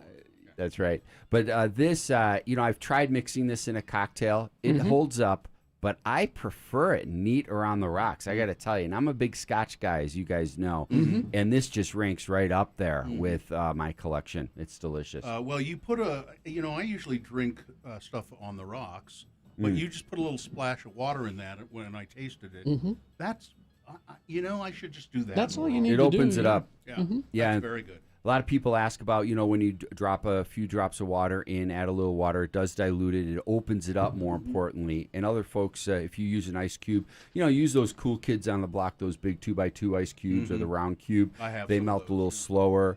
And then some people like those soap stones, those like cold stones that you can put it in. I have those. Yeah. Yeah, and those just chill it, and it'll soften it. It will not dilute, so no water will be added. But it's the same principle of putting your booze in the freezer, your vodka and gin. It softens it up. Is it okay to ask price? What is a bottle of old? It's very elk? affordable. It's in the mid-market price point. You should definitely get one on the get one out of the wine stores, and they're available widely and listed in all our popular wine stores. Okay.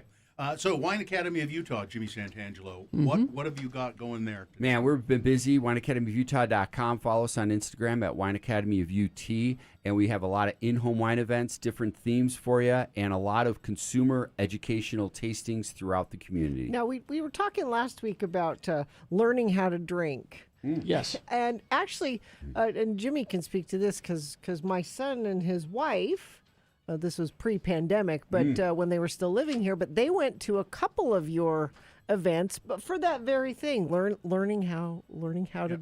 We're start seeing more off people, being an wanting adult. to know how to assess a wine, how to taste a wine, how to taste a whiskey, how do you make balanced cocktails. And that's what the Wine Academy of Utah does. We are about the education. Jimmy did a special class for me only to teach me how to drink because when I You're when I doing was it wrong. when I was drinking, I kept dribbling out the corner, just kept dribbling out the corner of my mouth, and I couldn't figure out how to stop that. And Jimmy sat me down. But if you're Stop still the dribble. if you're still a little pandemic wary of having events and things, both Carrie and I have had Jimmy more than once throughout Yes. this whole thing for whiskey tastings and wine tastings in an outdoor setting at our home. yeah. I highly recommend having Jimmy come to your house. it's Thank very you. I appreciate entertaining. that. Yeah, it's a Very lot of entertaining. fun. We do all the social distancing. We have a table set up. We do the mask wearing. Abide by all current state and local mandates. So thank you. No, Jimmy, soju. The soju. the Korean rice wine that Yeah. I love so much. Sue was in California recently and discovered that they have now started flavoring it. Ooh, I mean, it's already smooth and light as it is. right. That's becoming more popular. Yeah. Strawberry, plum, all these different flavors. But it's too sweet. Got that medicinal candied flavor. Yes, We did almost Jolly Rancher, like we did a sake tasting, and there's a new sake with a cucumber infusion. Dangerous. That's all I'm saying. Tasting note is dangerous And very smooth. And somebody gave me a bunch of from Costco from another state, a bunch of Otter Pops that are filled with vodka. I love those. I love those. Yeah, they're delicious. Well, when the kids need to take a nap in the afternoon, you get them. Thanks, guys. Wine Academy of Utah.com. Jimmy Santangelo is the man. Go to the website. A lot of stuff there. You'll find it very, very interesting.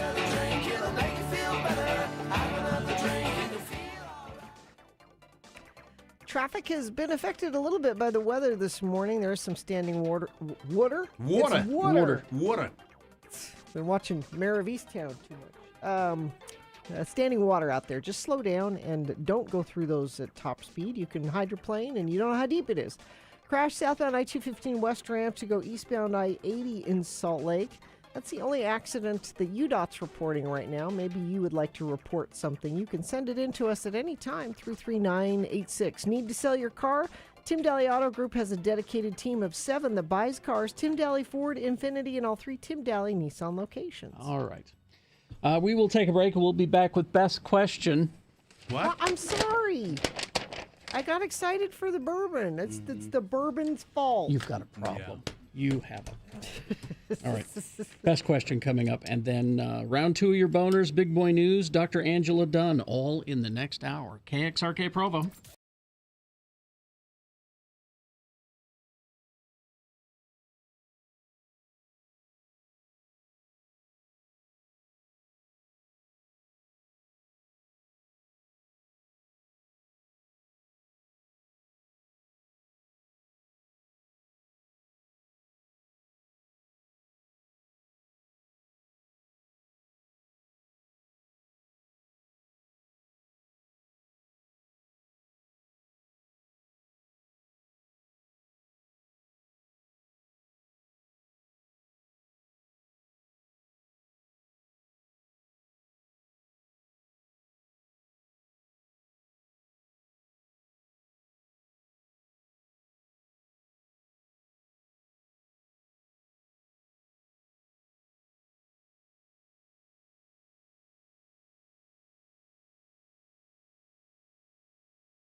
NATION, Nation. Text that to 33986. All right. Have another drink, it'll make you feel. No, that was the last one. Isn't that what? That I know. Do you know what? We introduced people that weren't expecting Jimmy to a segment that they went, well, I've never heard this before. I'm going to listen to that But next time. The importance of appointments we keep getting I told know. about. And I'm sorry. disappointed many people. I knew bourbon was happening. Yeah. All right. Well, is Best Question sponsored? Yes. Young Automotive Group has a huge selection of new vehicle brands, over 1,000 pre-owned vehicles. You'll find the vehicle you want at a price you can afford. Visit any Young Automotive dealership or browse online at youngautomotive.com. Well, here he is, Jimmy Santan. No. Isn't that what we do here? No, it's Best Question of the Week. Send us your questions, radiofromhell@x96.com. Put Best Question in the subject line. You can ask us anything. Sure can. I mean, I don't know that we'll answer just anything, but it doesn't have to be radio questions. Can be advice, the math homework, any of that. But it is radio questions today. I have two of them, actually. Okay. One is from Garrett and one is from Jennifer. Garrett says, when did you find your voice? How many times has it changed before you were comfortable on the radio as you are now? Well, when I started out in radio, my voice was kind of like this. No, it It wasn't. took me a long time. It wasn't. And then it kind of went down to here. Were you so Bill, I know your acting background. I But was did really your voice yes, change? greatly, because I was influenced by certain people who told me that I shouldn't do some of the things that I now do. And nobody wants to hear about your personal life. But I was careful. I was very careful to not be offensive at all. I didn't want to offend anybody, and that I was that way for quite some time. And then Kerry Jackson came along, and You're things. gonna blame Carrie? No, not necessarily, but then things started to evolve. We were pretty careful when we first started. Yeah, out. We were yeah. careful, but we threw caution to the wind at some point. It was when we started with the Fun Pigs, when we were... Oh, you brought that up. I didn't. Yeah. That was different, certainly, Yeah. than what we then started with Radio from Hell. Well, it was a different kind of. We knew we were playing to a different audience. Yeah, and that will affect your voice that he's talking Yeah. about. So our approach was different. Actually, what it did is that it let us be ourselves more Yeah. instead of putting on a front, being someone else. Yes. Which is what we were doing before that. Yeah. It allowed us to be ourselves more. So How about you, Gina?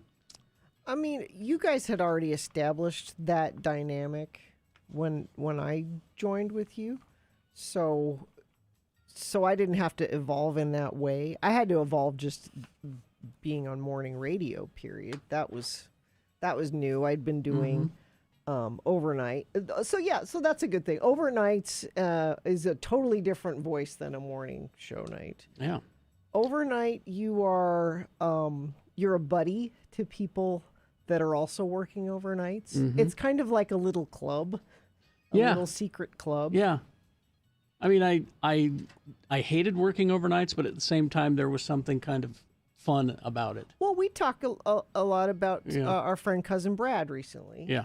And Cousin Brad, who's a DJ, who a friend of ours who passed away recently, but before he was a DJ, he worked at a convenience store called Country Cousins, which is where he got his name, Cousin Brad. And when I would work overnights, Cousin would call in, and we'd put people on the air, and we'd just chat. Yeah.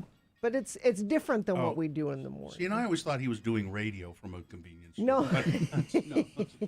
But Now, that being said, a friend of the program sent me a copy of an old show from many years ago that you and I were doing back when we used to do Saturday mornings as well. We do the morning show, and then we do Saturday mornings. and this was us preparing to go to Europe. Mm-hmm. And I have to say, I didn't recognize me, and I didn't like me. In your delivery, you mean? No. Everything about me. Really? Well, it's I like didn't like anything Really? about me. I discovered some photos, Carrie and I in Las Vegas a long time ago, and I was doing things in the photos that I went, God, what a tool! Yeah. Really? Yeah. You know, putting my hand on the breast of a statue outside of Caesar's palace. That's funny. Take a picture of me doing No, that. no, it's That's not. not funny. Yeah. It was But a I tool. and so I was gonna bring that disc in and play it, but I'm not going to now.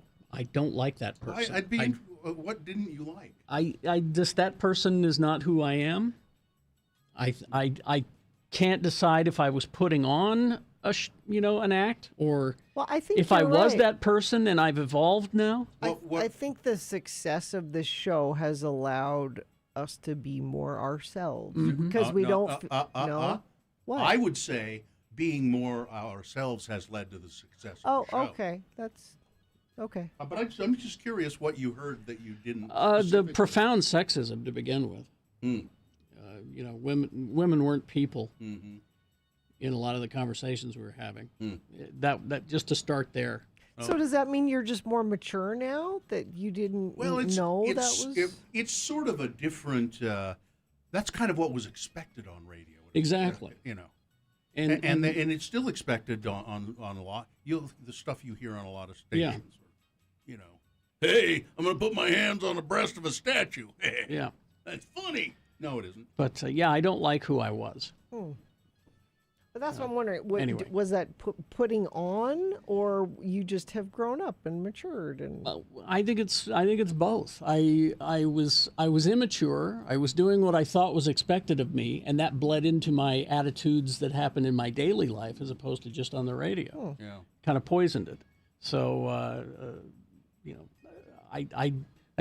I don't think I'll go back and listen to old tapes anymore. No, you go back and listen to it, and there's some funny stuff, but there's also some stuff that makes, even, it just makes you cringe and say, why did I do that? Mm-hmm. Why did I do that? I would say that, like you were saying, this show has made it so that I've finally found my voice, and also I'd like to think that the podcast that I do has helped a lot. Yeah. So. And now there was another quick question. Yes. Was there? Yes. What does your pre-on-air work look like? How much time does it take, and has it changed due to COVID? Gina? I'm usually the first person here in the morning. I turn on the lights in the building. That's important. She doesn't actually reach over and turn them on. She walks in the room. I and see, then and they it's should- And the sensor. motion And the lights sensor. come Yeah, on. the sensor turned it on for her. So. But I go through. Just speaking of how we used to do things in the olden days, Bill and I used to go through the newspapers. He would stop in the morning at the Maverick. At the Maverick and and get the co- Tribune and the Deseret News and USA Today. and he would hand me one, and he would take one, and we'd have a highlighter, and we'd go through and it. cut the stories Yeah. out. I and- missed that actually. We were the morning show that read the paper, so you didn't have Exactly. Yes. But don't have to do that now. But I go online. I push some news stories to Bill if I think he might need them in his news, and to. I always need them. yeah, and you can send Bill stuff too, by the way. If you Yeah, see news stories. if you guys and listeners do send me, Bill, did you see this story? Now a lot of times I've already seen it, but that's okay. Send them to me. Carrie has to. Everything you're hearing has to be there's a choice that has to be made and put in the system at the right time. Carrie does a lot of that. Yeah. So And I get up at 3, and hopefully I get to working actually by 3:30 or 3:45. Yeah. And do all that at home, and then leave the house at 5:30 and come down here. Up at 3, starting to read things, what happened overnight, all the way up until coming into the studio at 5:30. And then after we get off the air, the prep doesn't end. It's you have to be aware of what's going on in the world, and so. And it's getting pretty old, frankly. I don't. Honestly. I mean, jeez. So that's how that works.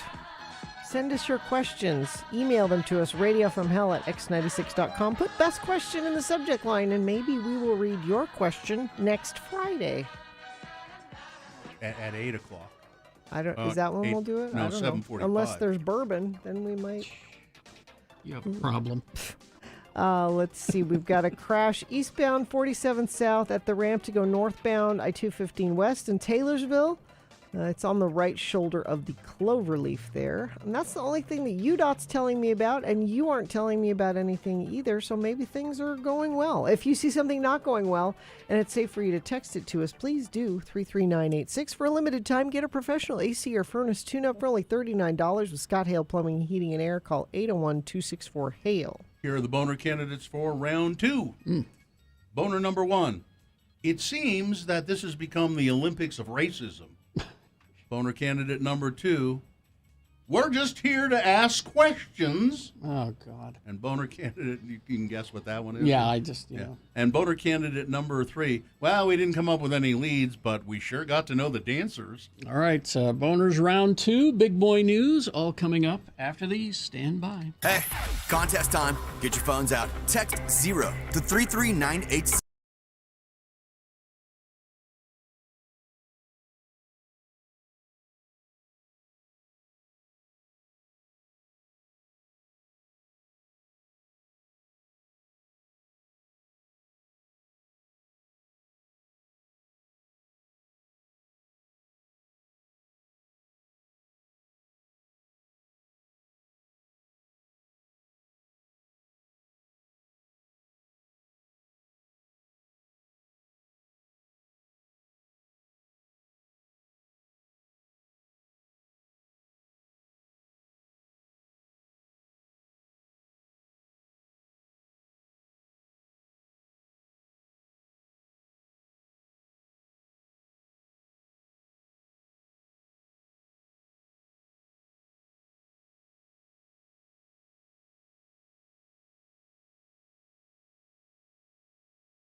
All right.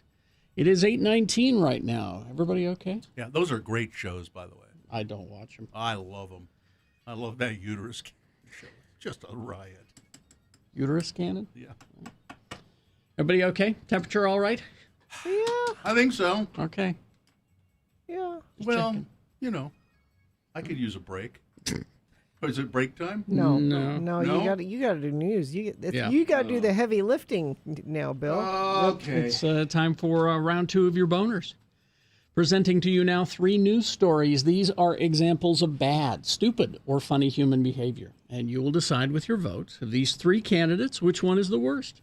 Which one deserves to go forward to Boner Fight and possibly become Boner of the Day. Winning here does not make it Boner of the Day. It will have to defeat the winner of round 1's voting. We did that an hour ago. You missed it. Way to go. It's all right. I don't blame you. It's all right. Life is very busy. Okay. But we take both winners, one from each round, put them against each other at 9:20 this morning. That's when Boner Fight happens. That's when you'll decide Boner of the Day. And then Dave the Flower Guy will come in here after that, and like a Georgia politician, just take away your vote and decide for you who Boner of the Week is. All right? So let's go with this. Round 2 of your boners. 2 candidates now. A third after the news. Once you've heard all 3, then you will vote, and one of you lucky random boner voters will receive. You could fit several bottles of bourbon inside the Radio from Hell tote bag. Let's give it a try here. Way to go, Gina. Several bottles. Oh, God, you could put a lot of them in Yeah. there. Just look. Look at that. Yeah. That's just one in there. Almost gets lost in there. It'd be illegal, I think, almost. All right, here's boner candidate number 1. You know, it seems like this has become the Olympics of racism. It's been sort of constant, an incident a day at least. Yep, seems like it. Now Patrick Moser is his name. Patrick Moster, director of the German cycling program. Has been stripped of his duties and sent home one day after he repeatedly shouted a racial slur during a televised time trial at the Olympics. Whoa. The episode came one day after a Greek broadcaster, of course, and it was a Boner nominee yesterday, said, I don't know how the South Korean players can even see the ball in table tennis because their eyes are so... what did he say? He said slanted. Slanted, yeah. Naomi Osaka, who lit the torch, the Olympic cauldron, she had racial slurs hurled at her. And now Mr. Moster, the German cycling coach, what did he say? Well, in the heat of the moment and with the overall burden that we have here at the moment, my choice of words was not appropriate, he said. I'm sorry, I can only sincerely apologize. I didn't mean to discredit anyone. He was yelling at his cyclists to come on, beat those. And now these were cyclists from Middle Eastern country. Come on, you can beat those camel drivers. Yeah. Really? Yeah. Yeah. That's how he. I was just trying to motivate my players, my athletes. No. That means those words are in your head and in your mouth more than just there. Don't pass it off like, I didn't he could be mean heard. it. He could be heard on camera, as a matter of fact, Yeah. yelling, "Get the camel drivers!" Great. Boner candidate number 1. Seems like this has become the Olympics of racism. Your knowledge of racial slurs is quite extensive, and saying certain words can be offensive. We weren't so equal many years ago. Back then, prejudice was status quo. People's brains were in their behinds, and yours is stuck in 1949. Hey! There you go. Here's boner candidate number 2. We're just here to ask questions. Representative Matt Gaetz, Marjorie Taylor Greene, and Louis Gohmert. Oh, the trifecta. Attempted to visit the January 6th Capitol riot suspects in the D.C. Department of Corrections jail on Thursday. They're heroes, Bill. They're but patriots. they were turned away. They then held a press conference with Virginia Representative Bob Good saying that they were concerned about the detainees' treatment. We hear that they're not treating them well in there. Gates on Thursday tweeted a video of himself being locked out of the Department of Corrections. The door's locked, and we're just here to ask questions, and now they've locked the door, and they've not given us access, Gates said in the video. Green, Gates, and Gohmert, the three Gs, yes, were seen in another video speaking to an officer outside the detention center. They were told by corrections officers that they were obstructing the entrance to the facility. Green and Gates also spoke to members of the press after they visited the facility. We suspect there is a two-tier justice system in the United States, one for Trump supporters that are charged for January 6th, and catch and release for Antifa and BLM rioters. The press should stop following them around, and that's what they want. They're fame whores, and they want to be on the TV. That's what we want to know what Merrick Garland, the Attorney General, is hiding in there. Look, I don't know, but I don't think you can show up in a large group to a jail and just demand to see somebody. We're Congress people. I don't think you can do that. No. So there's that. But they're not hiding anything. They just wouldn't let you in. You said they're hiding something. No, they just wouldn't let you in because of your circus that you brought. Boner candidate number 2. We're just here to ask questions. Clown car. Coming up in a moment, boner candidate number 3. Listen, we didn't come up with any leads, but we sure got to know the dancers. All right. Boner candidate number 3 for round 2 coming up after this. Big Boy News and Opinioendo. Brought to you by... It's the coldest, driest, windiest place on Earth where weird and wild creatures thrive. Antarctica transports you to the farthest reaches of the Earth and reveals what happens there affects every single one of us. Now playing in Clark Planetarium's IMAX Theater. Thank you. Well, I'm hard-pressed to explain or understand what's going on in Haiti. Yeah. And I'm not going to try. And I haven't paid that close of attention to. I know the president was shot and killed, and I know that there are gangs in Haiti, and it's kind of lawless place right now. But there's one person there who's known as the Gangster King of Haiti. Ooh. Wouldn't you like to be the Gangster King of something? No. Carrie? Gangster King? I'd rather be a Rascal King, I think. And he has a great name, too. Huh? He's an ex-cop. Yes. And they call him Jimmy Barbecue. Okay, that's funny. He's Jimmy Barbecue. I like that. The Gangster King of Haiti. Why do they call him Jimmy Barbecue, does it say? I didn't Something read to do past, with ribs. I didn't read past the... he was showing reporters all of his wounds, his bullet wounds. I could scan through the story real quick here and see if they say, why do they call him Jimmy Barbecue? He has several heavily armed men guarding him at all times. I don't know. Barbecue. It says barbecue makes the law on his turf. So there you go. You need a great nickname, and you need to be called the... I'd like to be the King of Chaos. The Gangster King of Chaos. That's what I'd like. Okay. Print up some business cards. Okay. That's where you start. Amanda Knox is... You remember Foxy Knoxy? Oh, can we go back just before we get too far away from Jimmy Barbecue? Mm-hmm. Did you find out? He has denied that his nickname comes from accusations of barbecuing people, setting them on fire. That's He says it wasn't that. He said it's because his mother was a street vendor and sold I bet it's from setting I think it's from setting people on fire. I'm pretty sure it was, yeah. Amanda Knox, Foxy Knoxy, she's speaking out against this Matt Damon film, Stillwater. Now, you remember Sean Means reviewed this yesterday, and he said Matt Damon is going to France every so often to visit his daughter, who is in prison because of murder there. And it's sort of loosely based on Amanda Knox. Well, Amanda Knox, she was the woman who was imprisoned in Italy, said that she and a guy had brutally murdered and tortured someone. Her roommate. That's right. It was her roommate. And it was all this sex crime and so forth.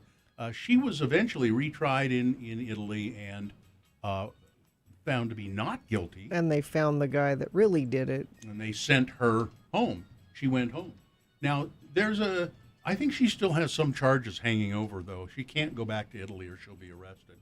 But anyway, she's just mouthing off about this Matt Damon movie. And you know, if you didn't talk about it, nobody would really think that much about it in terms of you, Amanda. And I just find that ridiculous. She doesn't seem to be a very pleasant person. She says they're profiting off her story, and she is not. Yeah, is what she's saying. Well, I don't. sorry, you're a public figure, and that kind of happens. And Jamie Lee Curtis says her daughter Ruby is transgender, and she says I couldn't be more proud. So Getting married too. So the war against coronavirus has changed, and it continues to change.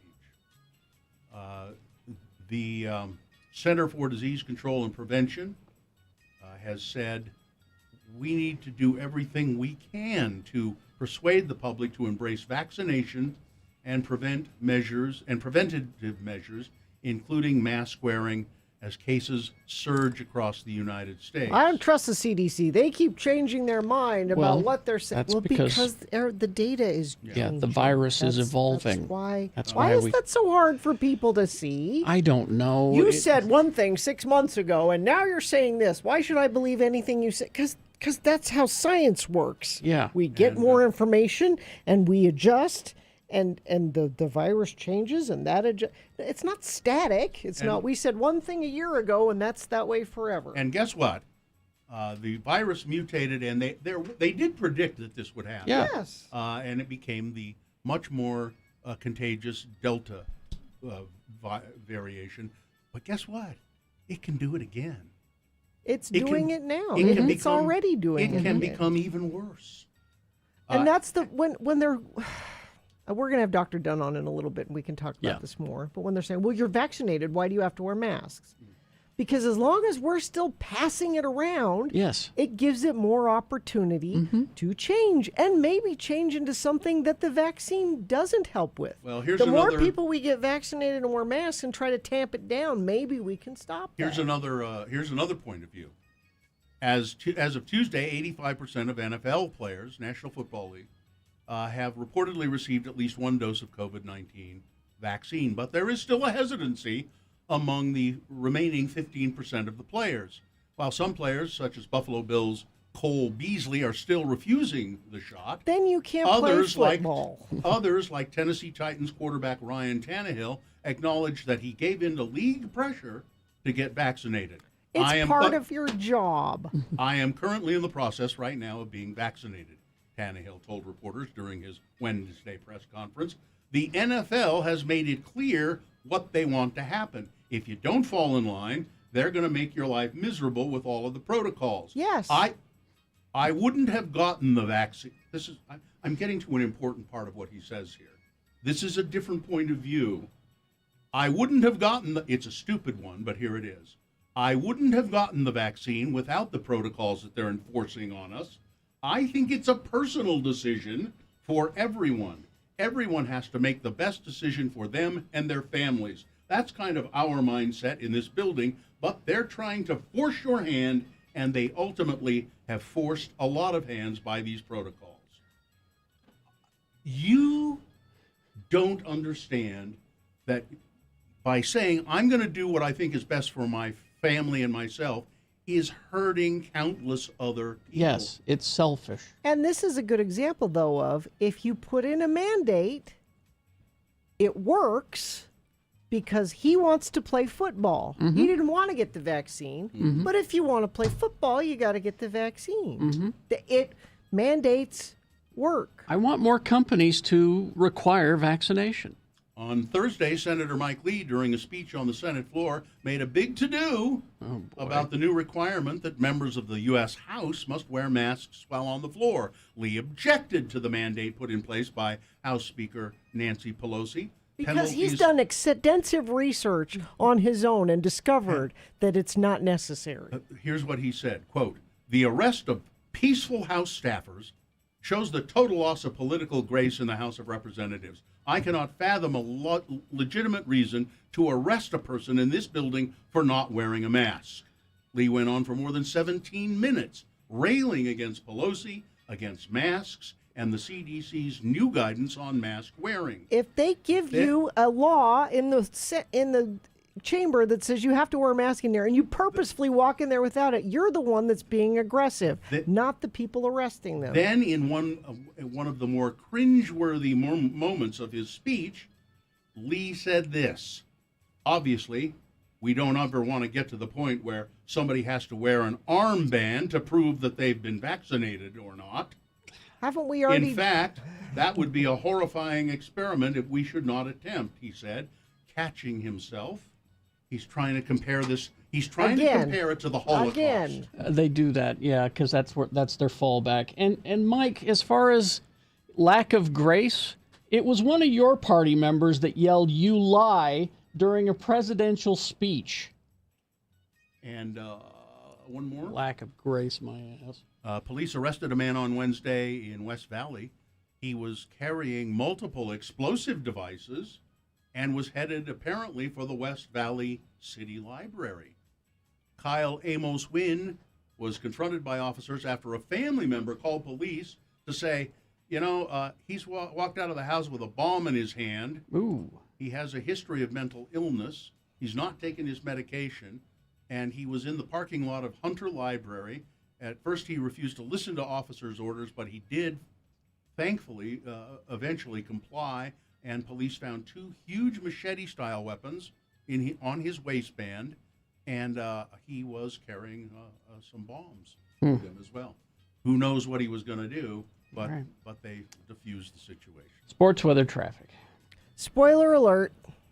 Olympic spoiler alert. Okay. If you're waiting to watch the women's soccer semifinal till later, don't listen. Okay. They won. Okay. They beat the Netherlands 4-2. Let's see. I think they go on to play Canada, who beat Brazil 4-3 in penalties. Let's see. Sweden will take on Japan. And let's see. Just as long as you don't spoil the outcome of the archery competition. Oh no, wait.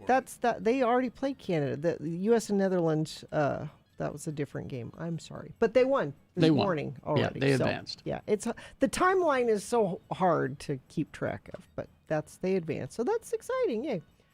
Let's see. Weather. What? But that's exciting. Yay. It is.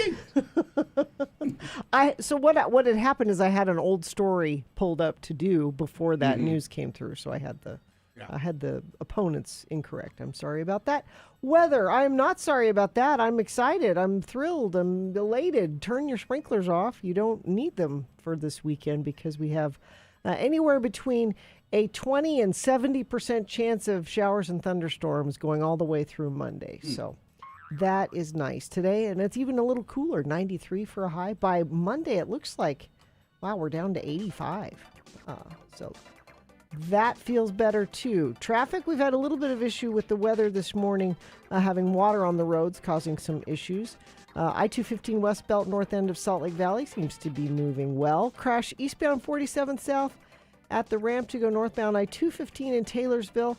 A little accident off to the right shoulder of the Cloverleaf. And you haven't sent anything in recently, but if you see something that needs to be passed along to friends of the program, and it's safe for you to do that, text us 33986. Here's boner candidate number 3.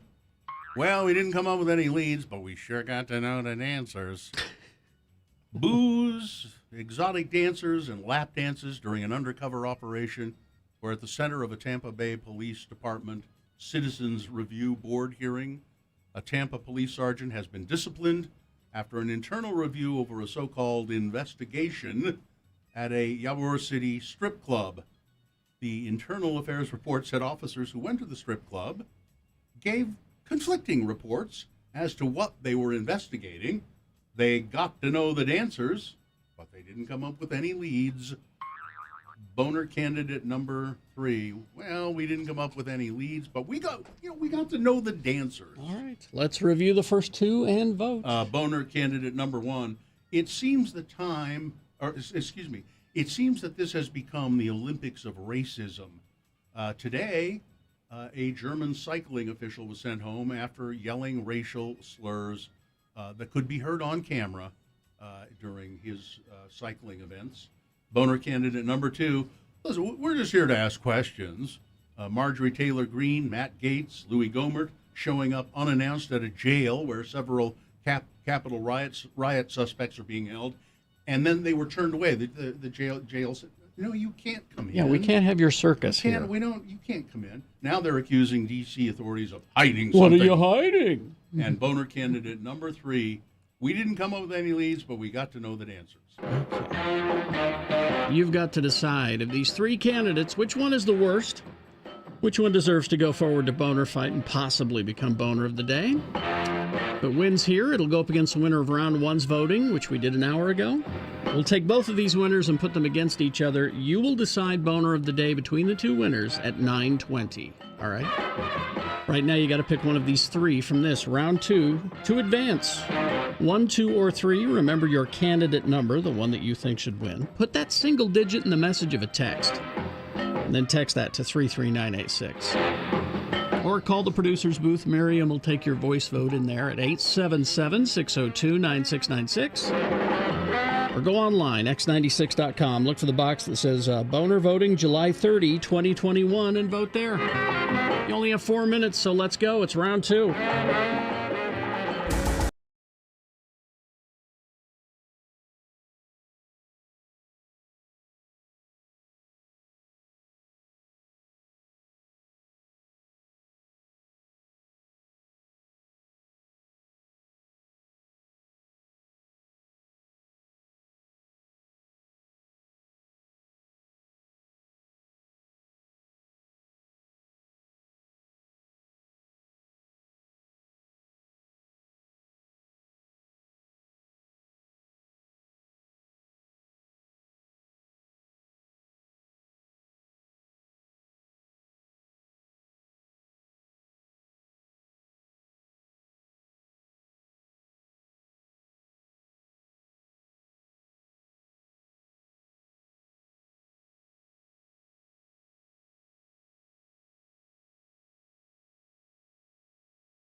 45. And we got Dr. Angela Dunn on the phone. But first, let's award round 2 of your boners. And that's brought to you in part by Garlic Knots. I love garlic knots. These were homemade. Are you searching for Pokemon? Locally owned Haster Games has the best selection of Pokemon, Dungeons & Dragons, Magic, and more. Shop online at HasterGames.com or visit the store 6831 South State. Curbside service is available. Boner candidate number 1 was, it seems like this has become the Olympics of racism. A German cycling official was sent home after racial slurs were heard on a telecast. Boner candidate number 2, we're just here to ask questions. Marjorie Taylor Greene, Matt Gaetz, Louis Gohmert showing up unannounced to a jail where several Capitol riot suspects were being held, and they were turned away. So now they're accusing D.C. authorities of hiding something. Yeah. And so thank God they turned us away, because now we can say... Yeah, they didn't really want to get in there. They wanted to be able to say that they were hiding something and that they were turned away. And boner candidate number 3, we didn't come up with any leads, but man, did we get to know those dancers.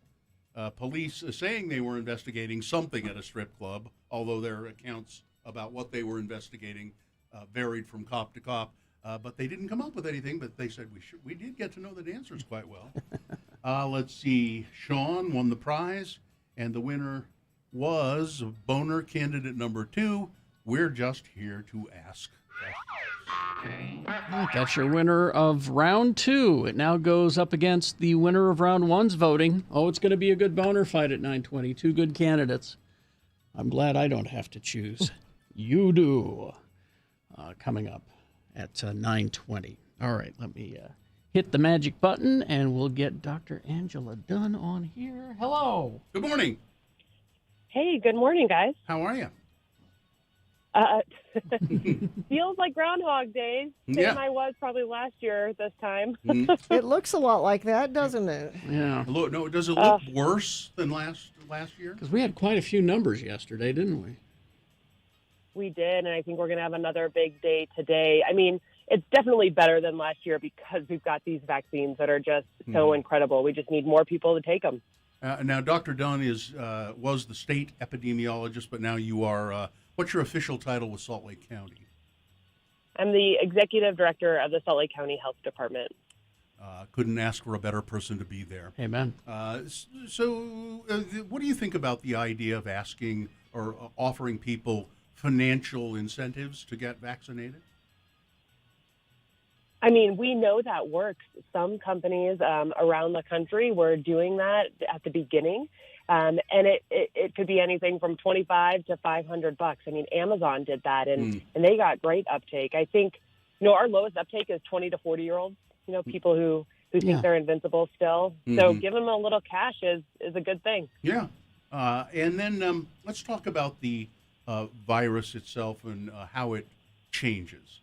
So the original COVID-19 mutated and became the Delta variant, which is more more infectious and more dangerous. Is the Delta variant in the process of evolving into something else? I mean, sure, viruses mutate constantly. I mean, this virus has probably mutated thousands of times since the introduction into humanity. The problem is when it mutates enough to cause either more illness, be more infectious, or evade our vaccines. And right now, this Delta variant is definitely more infectious, and it's causing more breakthrough infections. So it is a worrisome mutation. And is Utah the same as pretty much the rest of the country in that most of the new infections we see are people who have not been vaccinated? Oh, absolutely. I mean, over 90% of our new infections are individuals who are not vaccinated, and that number is even higher when you get to hospitalizations and deaths. So definitely. It's so discouraging to hear politicians downplaying the importance of the return of mask wearing and this thought that people have. Well, you said one thing 6 months ago, and now you're saying this. What do you say? What do you say to that? Well, I mean, I definitely get the frustration of, thinking that we were almost done. I'm frustrated by that. We had a little lull for a little bit where we thought we were in the clear. But I will say you want your health officials to follow the science, and this is an evolving pandemic. I mean, how many times has this pandemic gone as we thought and as predicted? Probably never. And so I think you want your health officials to say, look, the science has changed, the virus has changed, and so our actions need to change. But I do know that the public is listening to our elected officials. So I really would like our elected officials to start, giving that truth to their constituents about the severity of the Delta variant. Now, I don't know how long you've been an infectious disease specialist, but so this is undoubtedly. Oh no, you went and worked on Ebola, didn't you? So you have seen. I did. You've seen pandemic before, but is there any historical precedent for the way this has all been politicized and the resistance? Has this happened before, or is this a new thing? No, if we go back to, the Spanish flu pandemic, if we read those historical notes, masks were politicized then. And so I think it's just human nature. And it's a good thing that we have diversity of opinion in our country and people feel free to speak out. But I think it's dangerous when health officials that are charged with speaking truth and protecting those who are most vulnerable can't say what they feel because of the politicization. It's really frustrating because, I speak out against authority all the time. I don't. Authority always wins, Bill. But, John Mellencamp taught us true. that. But in this case, I'm willing to go along with the scientists and not speak out. I just don't get it. Kids are getting ready for back to school, Dr. Dunn, and I think parents are confused because the state legislature and all their wisdom said, mask mandates, we'll never need those again. How they could possibly know that, I don't know. But there is some nuance and flexibility within the health departments in various counties. Talk about how that might change for school mask wearing and protocols. Sure. And our state legislature has definitely said, we had no idea the Delta variant would come, and, have kind of walked back a little bit, at least in private. But the law says that I, as the health official for Salt Lake County, can issue a mask mandate. However, our Salt Lake County Council can overturn it immediately, and our legislature can also overturn it immediately. So it's really important that if I were to do any of that, I've got to get our county council and our legislators on board to avoid parents even being more confused with all that kind of back and forth. Because I know parents of kids 12 and under. I feel relieved that my kids are old enough that they've had vaccines, but those kids 12 and under going back to school and not having a mask mandate is scary for a lot of people. Yeah, it's really scary for me as well. You're going to put a bunch of kids that are unvaccinated indoors together without any protection, and I agree. It's scary. Would you endorse this idea that I have, Dr. Dunn? You can say no, but I think that people should look at their children under the age of 12, and if they think they could possibly pull it off, they should disguise them as older and take them and get them vaccinated. Maybe put makeup on your 10-year-old. A mustache. Give them a mustache. Yeah, mustache. And take them. Okay. I have to admit that I thought about that for my kids, and they're pretty tall, so I feel like I could do it, but I have not. No, we really should wait for it to be officially approved. Yeah. So I would not recommend putting a mustache on your 8-year-old. All right. Well, and I've got a text here. It says, my daughter is 5 months away from being 12. Yeah. And I would really like her to get the vaccine. Put a mustache on her. That's what. It's unfortunate. Oh man, I don't. Dr. Dunn, it's great to talk to you, and I hope you and your family, you're all well, I assume, and we're hanging in there, definitely. All right. I hope we can talk to you on a sort of a regular basis, and and I think we just have to learn to live with this. We have to learn how to protect ourselves and live with this because here it is. Yeah. I want more companies to do like Google and Facebook have done, and that is insist that employees, in order to work there, they are vaccinated. Can you, before we lose you, Dr. Dunn, quickly explain to people, because they're confused about why, if I'm vaccinated, is it important for me to wear a mask? Sure. So this new Delta variant, this is new science that has just come out. If you are vaccinated, you will not get severely sick. So you probably won't be hospitalized or die, but you're just as likely to transmit the virus to somebody else as if you weren't vaccinated at all. So you could be walking around with mild symptoms and bring it home to your kids or your elderly parent that you're taking care of or immunocompromised spouse. So it really is about protecting others if you're vaccinated. And I know that's hard because people, they got their vaccine to protect others and themselves. So once again, we're asking those who are cognizant of societal good to step up again. And I get the frustration there. It's hard. I have one mask that says on it, "You're welcome." And then I have another one that says, "I'm doing this for you." All right, Dr. Dunn, thank you so much. Angela Dunn, the director of the Salt Lake County Health Department. Thank you. We want to speak to you more on the regs, if you don't mind, Doctor. All right. Thank you very much. Sounds great. Thanks for letting me listen. Thank Bye-bye. you. Thank you very much. Traffic, please. Okay, let's see. We have no new accidents being reported, at least as far as UDOT's concerned.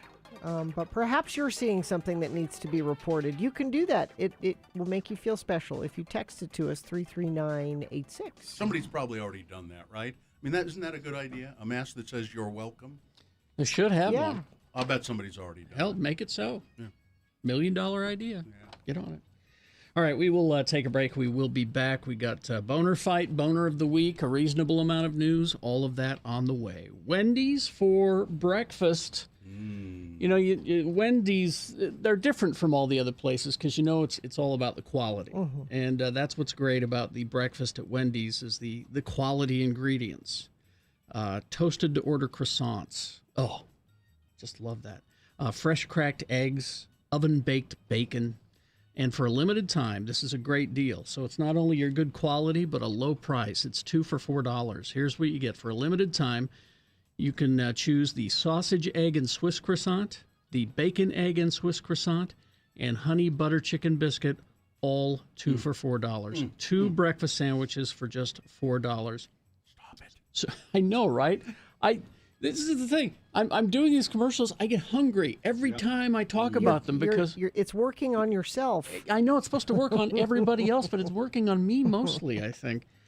2 breakfast sandwiches for just $4. It's delicious. It's quality and it's affordable, and it's right there at the drive-thru at Wendy's. Concerts are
Because on this day, okay, this is a bit of a stretch. In 1997, Phineas Baird O'Connell was born. That's Billie Eilish's brother. Yes, he's 23.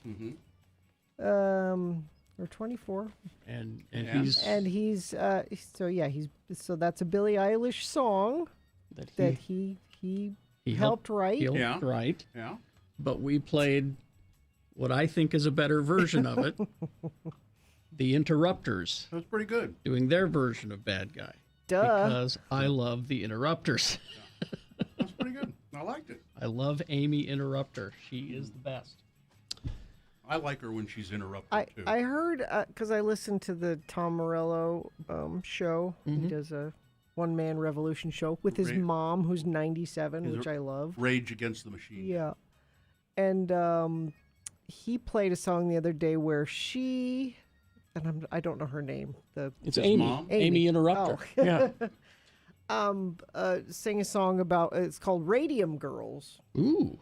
Oh, it's about the women who painted clock faces and with radium, and they would use these paintbrushes to paint the radium on, and they could get the paintbrushes to go into a nice point by putting them in their mouths. Yeah. Using saliva, and then they dip it in the radium, and they'd paint a hand or a number on the clock, and then they put it back in their mouth and dip it back in the radium, and they all got like horrible face cancer. Yeah. Face cancers and stuff. Yeah. What a cheery song that must have been. Yeah. Oh, did you find it? And it's Amy from the Interrupters singing it? Yeah, and it's Tom, obviously. On Do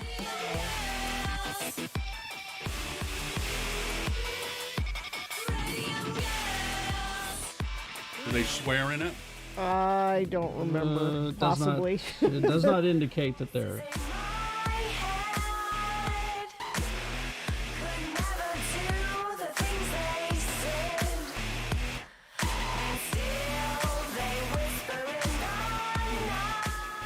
I would have expected it to have a kind of a more peppy and bright tone to it. I like it. Todd? Oh, yeah. We'll get right on that, I'm sure. What? Why not? Maybe. You don't know. You don't know. I think maybe start off a wingding with that every day. We could. Emergency, call the police. You left me and abandoned the list. I don't know why you're gone. I walk these floors like a country song. Oh, where you been? I called all your friends. They were hush on what's happening. I called you. Oh, it's such a good band. Such a good band. Have they been around a long time? About 5 or 6 years. If you love me, don't care. If you don't, I don't really care anymore.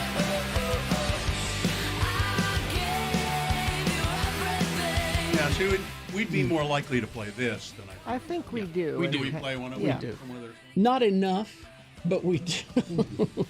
No, she's just such a great vocalist. She's amazing. Wait, that's a girl? It's a girl. That's Amy. Huh. How about I don't think Amy Interrupter's her real name. No, it's not. Well, you don't know. I mean, maybe it is. Maybe that's why they named the band the Interrupters, because Amy Interrupter started the band. And They all have the last name Interrupter, just like the they're a Ramones. family. Yeah, they're They're- family. I think there are brothers in the band. I'm not sure. Joey Interrupter and Yeah, sure. Dee Dee Interrupter. Anyway, yeah. So that was a long way to get to Finn's birthday. So Well, I think that's great. I liked how we farted around about that. Is what we did. we did really fart Yeah. around, didn't we? So it's. This has been Farting Around with Carrie, Bill, and Gina on X96, Radio from Hell. Okay. Well, let's see. We have any business we need to take care of? Oh, I tried to start a new feature today. I don't know if it'll fly. The things heard in the Allred household that you would never hear in the Barberi house. For instance, I thought of another one just a second ago. This also happened yesterday. Dad, it's okay, my son said to me. You don't have to clean up here. I'm going to be making a whole several gallons of fake blood to use in my psychic surgery act. You're right. You- That you would would never- never I'm going to be making a bunch of fake blood never be. Psychic surgery. using my psychic Now, surgery is this act. operating on a psychic or using your psychic abilities to do? You've seen it's that old trick where you operate with your fingers and you dig tumors out of. Oh, in oh, this that- case, he's going to be digging out centipedes. Oh, I see. Here's obviously what's wrong with you. You've Yeah, been infested by centipedes. Yeah, you're right. That would not be. Not something would be No, like my daughter the other day said, oh, don't put the oregano away. I'm making homemade pasta and I'm using it. So Well, it's similar. well, and that might happen at our house too because he was the one who made the pizzas last night. Did they have centipedes in them? Well, no. Oh, okay. They were quite good. He had the dough in the refrigerator for days. I said, "Why is it? It's fermenting." Oh, okay. All right. I go down there and he's got Tom Waits blasting on the Spotify and he's making pizzas. Okay. Nice. We will take a break. We will be back. A reasonable amount of news coming up, along with boner fights to determine boner of the day. And then Dave the Flower Guy will just come in here and, like a Republican politician, take your vote away and just tell you who lets won. him do that? I don't know. He took it. Whose idea was this? It was a coup. Let's see. Oh, don't forget, hate mail at x96.com. You hate something we're doing? You hate. Because I'm sure that when I just said, like a Republican politician That's taking a your vote perfect away, thing. Yeah, it's. that immediately. Send it to hatemail at x96.com. All right. Who knows? Maybe we'll read it on the air. Last year,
Okay.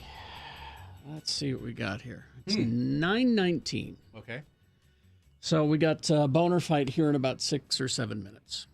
All right. So before that, a reasonable amount bordering on big boy news and innuendo. Brought to you by Moochie's would like to thank their loyal customers for supporting their locally owned and operated business. Moochie's has been voted Best of Utah for over 17 years. Dine-in, delivery, and pickup available.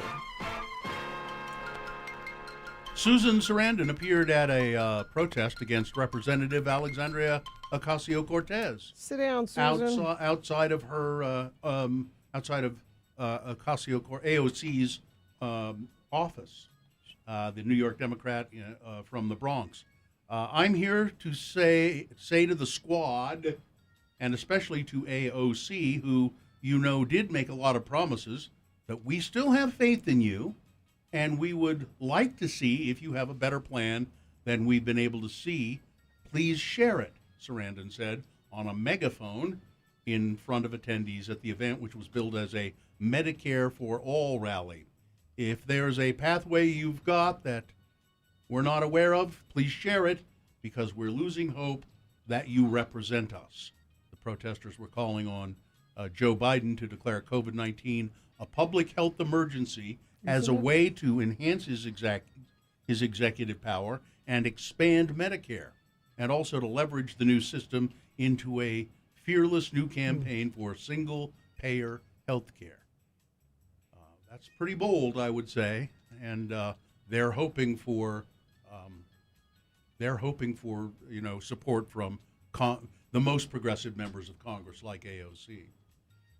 Let's see, John Travolta shared a photo of himself and his daughter Ella. She was dressed as Alice in Alice in Wonderland. Ella Volta? Ella Volt. Yeah. Yeah. Ella Travolta. Ella Tra is her name. So her middle name is also Tra? Yeah.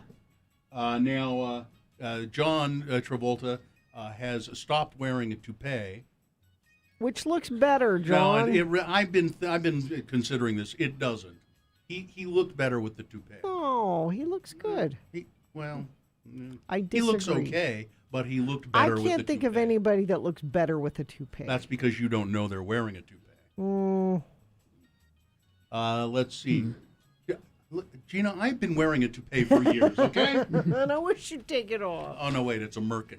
Never mind. Let's see. Also, let's do this story. Oh, the Biden administration is saying we ought to give $100 to everybody who is unvaccinated and then says, yes, I will get vaccinated. Okay, great. $100. Give $100. He plans to ask state and local governments to offer this $100. Of course, I'm sure the Utah legislature and state government will do that. No, they think the pandemic's over, so they're not. Well, going to. Look, they made mandates illegal, so it's over. It's done. There's nothing we can do. In India, where the Delta variant was first identified and caused a huge outbreak, cases have plunged over the past 2 months. A similar drop may now be underway in Britain. There is no clear explanation. The scientists keep going, why is this happening? Why is this happening? We don't know. In the United States, cases started falling rapidly in early January. The decline began before vaccination was widespread and didn't follow any evident changes in America's COVID attitudes. In March and April, the Alpha variant, that's the one that first struck us, helped cause a sharp rise in the cases in the upper Midwest and Canada. That outbreak seemed poised to spread to the rest of North America, but it didn't. This spring, caseloads were not consistently higher in parts of the U.S. that had relaxed masking and social distancing, and so like Florida and Texas. So they say, okay, well, we don't need to do it then. But there are other places where, for instance, large parts of Africa and Asia, it's just the opposite. How do we solve these mysteries? Science. And they will figure it out. And our friend Atropos texted me, science knows it doesn't know everything. Yes. Yeah. Otherwise, it would stop. Yes. But just because science doesn't know everything doesn't mean you can fill in the gaps with whatever fairy tale most appeals to you. Yeah. Well, okay.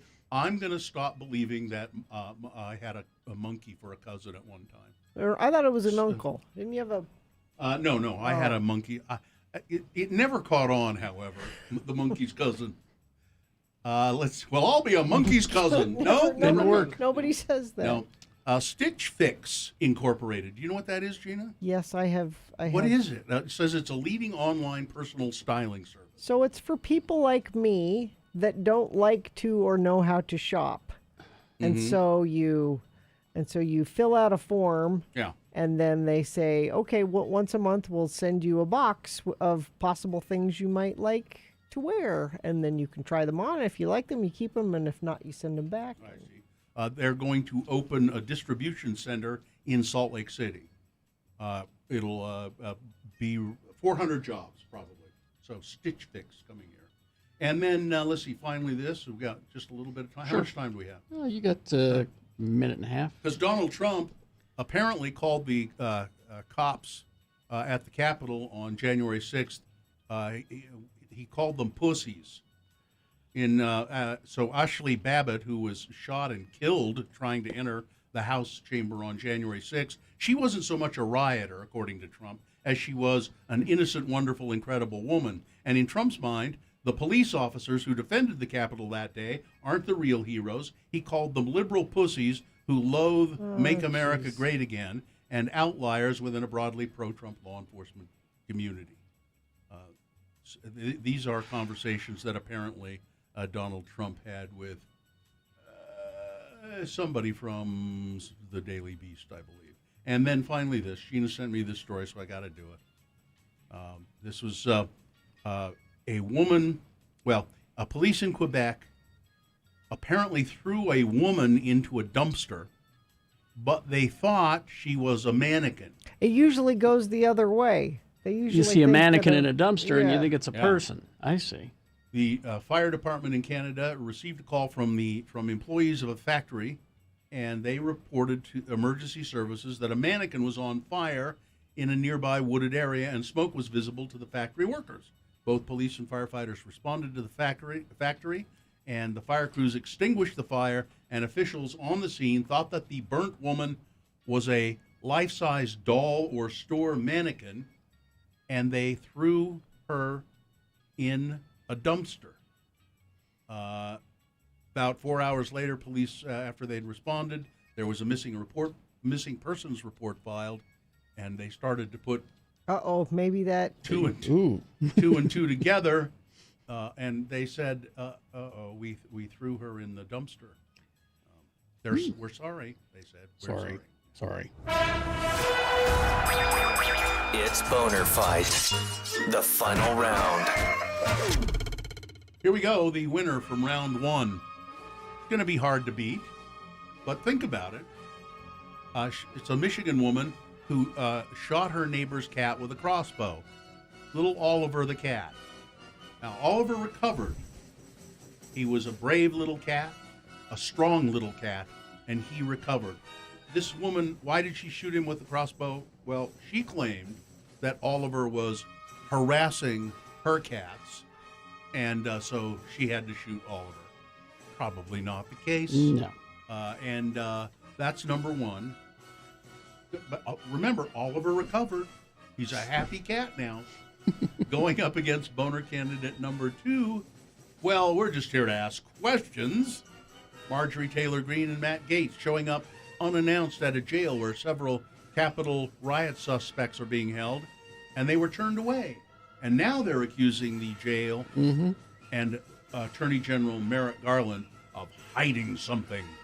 No. It's number two. All right. Well, you have to decide. Not me. You have to decide who is boner of the day between these two candidates. So remember your candidate number, 1 or 2. Remember that number. Put that single digit in the message of a text, and then text that to 33986. Okay? It's one way to vote. Another way to vote is to call Miriam in the producer's booth, 877-602-9696. Use your voice to vote. Or go online, x96.com. Look for the box that says Boner Fight July 30, 2021, and vote there. You probably won't see that box right away when you get there. So once the page loads, refresh your internet browser, and it should appear you can vote online. Okay? Easy. You have 300 seconds to do it. This is Boner of the Day. Let's go.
5. Funyuns. Yeah. Let's award Boner of the Day.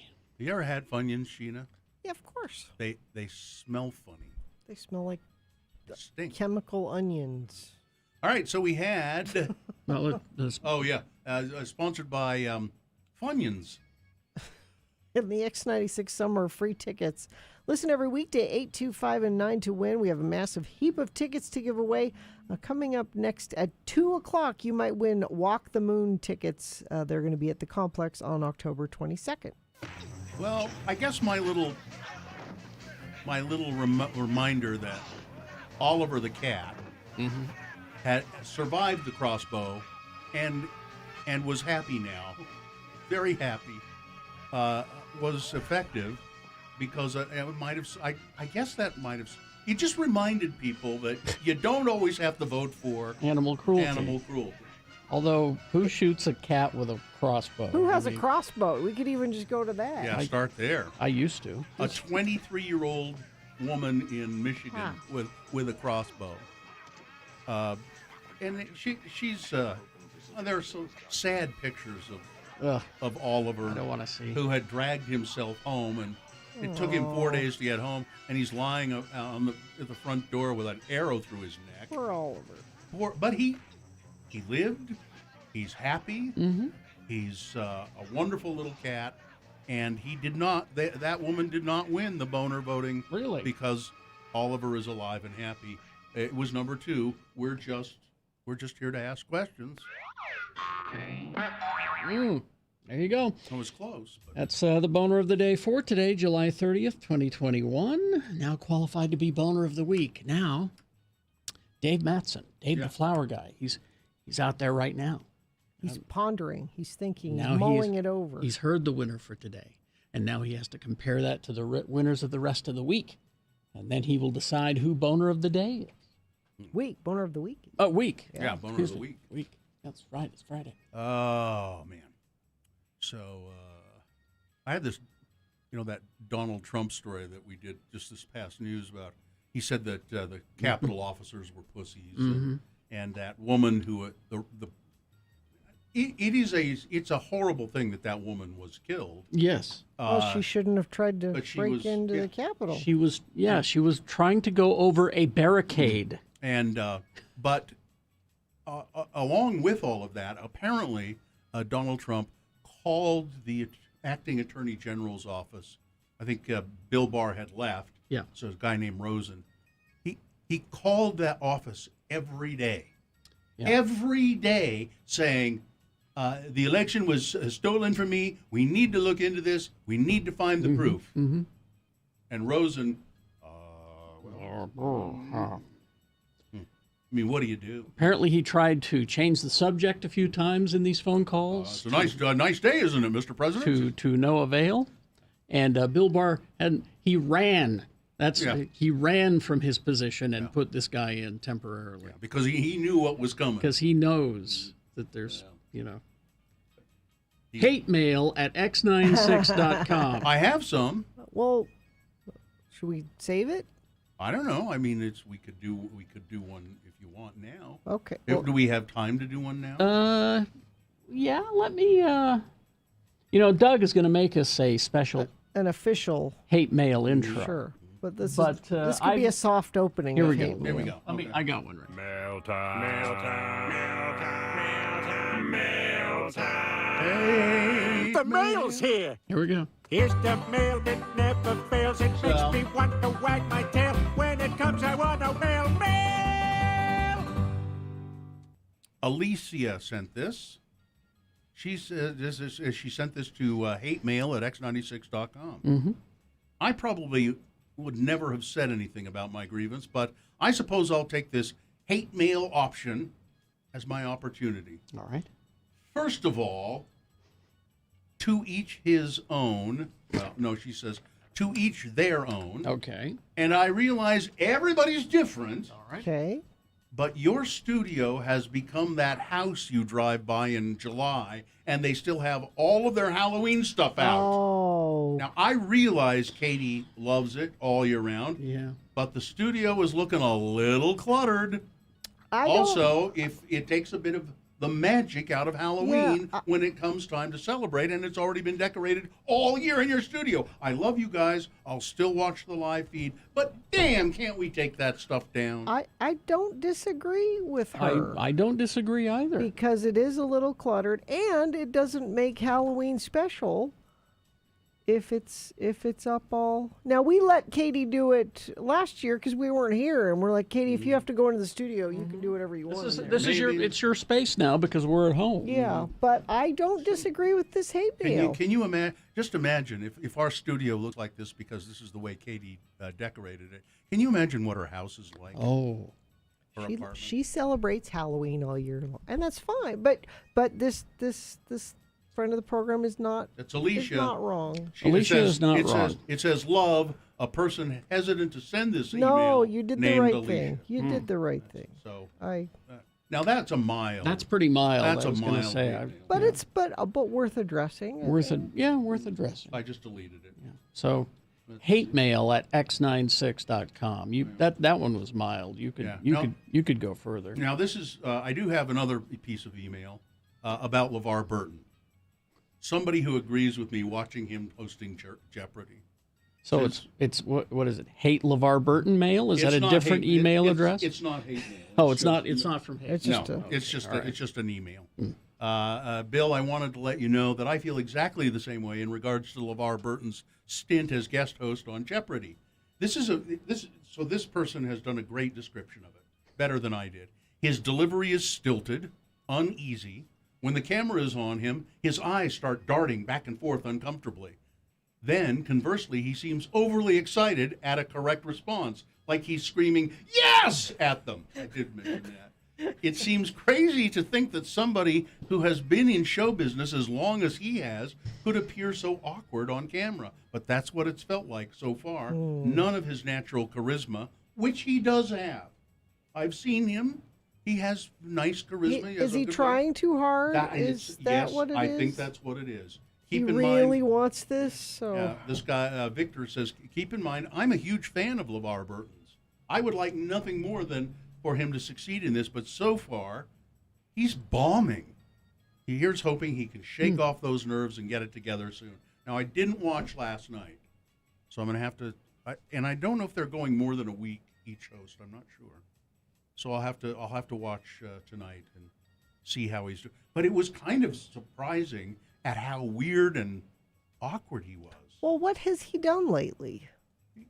He does the Reading Rainbow. Yeah, he doesn't do a lot of like live in front of a that's what I'm studio saying, audience yeah. TV type stuff. He does movies and things like that. So he goes to malls. Plus, I think that we're underestimating the difficulty of the job to host Jeopardy. No, it might be harder than you think. I don't know. Savannah Guthrie did it.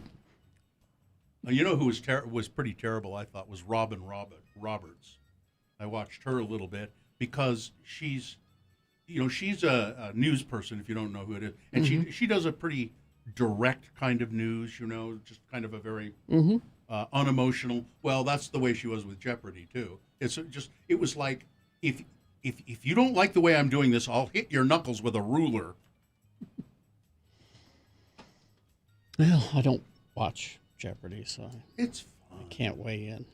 I used to watch it all the time, and I've just started watching to see who, rewatching it to see who's going to replace it. I'm only rooting for LeVar Burton because geeks want you to. Well, Star Trek, there's that. He's very influential with a large because of Reading Rainbow. I mean, Parents love him. Yeah. And I would love the shock of that audience to have a black man in their living room every night. It'd be good for him. A smart black man. I would love that. I think you're underestimating that. You're thinking of the Wheel of Fortune audience. You're underestimating. Don't they stick around? Did Well, they I start don't with know. Wheel of Fortune and stick I'm around not for sure. Jeopardy? Which Some one's of them- first? I don't know. Wheel of Fortune. Wheel of Fortune's first. Some of them, I think, stick around. That's an hour. Well, they don't. But, they're still in the recliner. The nurse didn't get them out of the recliner. They're a captive audience. I think you're underestimating the Jeopardy audience. I think they're pretty with it. I don't know.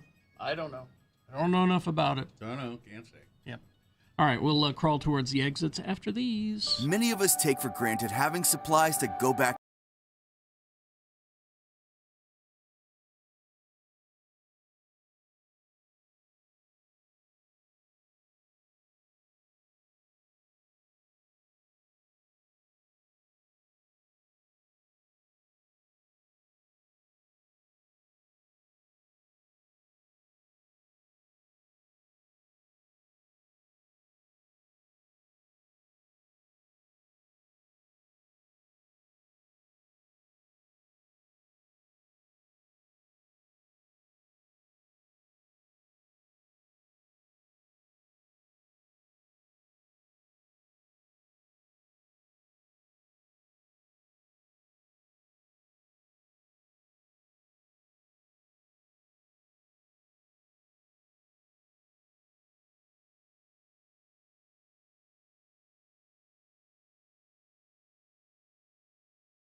She's sad.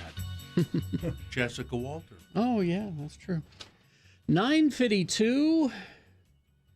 I guess let's do it. Boner of the week. Dave, the flower guy, is here. Ahoy, hoy, Dave. Ahoy, hoy. You doing okay? Yeah. All right. You got a new? Is that a new cane you have? Yeah. Wow. That's one. That's one of those canes. That you sit it and it'll just stay standing. It's got up. the It's four. like magic. Yeah. It's got the little table at the bottom. Yeah. Yeah. That's. Of course, the first thing he did when he came into the studio is drop it. But yeah, there you go. Look at that. I like that. All right, here we go. Dave's going to select Boner of the Week for you. He's been listening all week. Dave is the flower guy you see around downtown Salt Lake, mowing lawns, selling flowers. He's a hard-working guy. He tries to take care of himself, and he does a pretty damn good job, considering everything, I would say. And so buy flowers from Dave when you see him. Here we go. Boner candidate number 1 from Monday. We're using public money to encourage kids to question their You know what? I found that coming back to the studio, as we have done, this is like day 27, it's harder work, really. It's made me very tired to do this. It's we're spending public money to question their sexuality. Orem City Council member Terry Peterson, he was concerned about this display of books at the Orem Public Library, a display of books about gay, lesbian, transgender people. What? That's public money going there, trying to teach kids to change. What's wrong with these kids to recognize themselves and go, hey, there's something like me at the library. No, he's convinced that you're converted. Yeah. You're enticed into it. It's not just something that you are. Yeah, you start questioning your sexuality, and then you try it, and then maybe you'll like it. Number 2 from Tuesday. That QAnon guy can be very persuasive.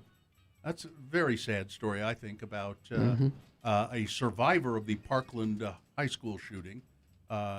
This person survived.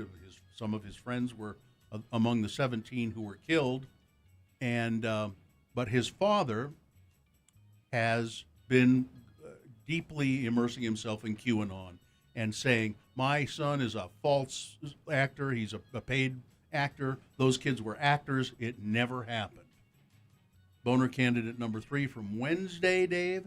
Those Capitol cops are really good actors. The emotional testimony given by the Capitol police officers, and there were commentators on Fox and elsewhere who had the gall to sort of make fun of them and claim that they were acting. Boner candidate number 4 from yesterday was, I don't understand how they can see the ball. A TV commentator from Greece fired for making derogatory comments about South Korean table tennis players. And, of course, the Boner from today, we're just here to ask questions. Matt Gates and Marjorie Taylor Greene. So, David, which one was the worst? Which one was Boner of the Week? Number 2. That QAnon guy can be very persuasive. Oh, that is a sad story. Yeah. That was one I almost didn't believe. I thought, that's got to be an onion. Nope, it's not. Yeah. It's his father believes that the QAnon, or that the Parkland shooting was a hoax. No, his kid was in it. All right. Thank you very much, David. Yep. Nicely done, by the way. Thank you. You're welcome. I listening to that list, I was just like, I can't pick. Well, that's why we make Dave do it. Exactly. Put all the responsibility on his shoulders. He's not afraid to take it. He'll do it. No. And if anybody wants to question his choice, he'll just say, I don't care what you think. That was my choice. Yeah. Good. I like that. Dave has confidence in himself. That's part of why he's successful. Yeah. He can do anything. And he's I know this from a relative of Dave's. His last medical checkup, he's healthy as a horse. Of course he is. Good on you. Yeah. Healthy as a horse. All right. I don't know why we say healthy as a horse. Because there are sickly horses. Yeah. But I don't know why we say monkey's uncle either. Hmm. Oh, yeah, I do know that, I guess. Unk. Yeah, it goes back to the Scopes trials, the monkey trials. Oh, I thought it was just because you have unk sounds in both of them. No, I think it goes back historically to there. Why are you guys always talking politics on your Hate show? mail at x96.com. You can be anonymous, Gina. Go ahead, send it in. I can? Yeah. We don't require you to sign am not hate mail. a crackpot. Yeah, you are not required to sign hate mail. I love you guys, but I want you to start all your hate mail letters with "I love you guys, but," and then close them with "I am not a crackpot." I love you guys, but. But I love you. Is that B-U-T-T? I love your I love you butt. guys, but. I am not a crackpot. I didn't do it. All right. Is that it? I think so. Are we done? We got all business taken Well, care then of? let's just go there. I gotta go get my kid from camp.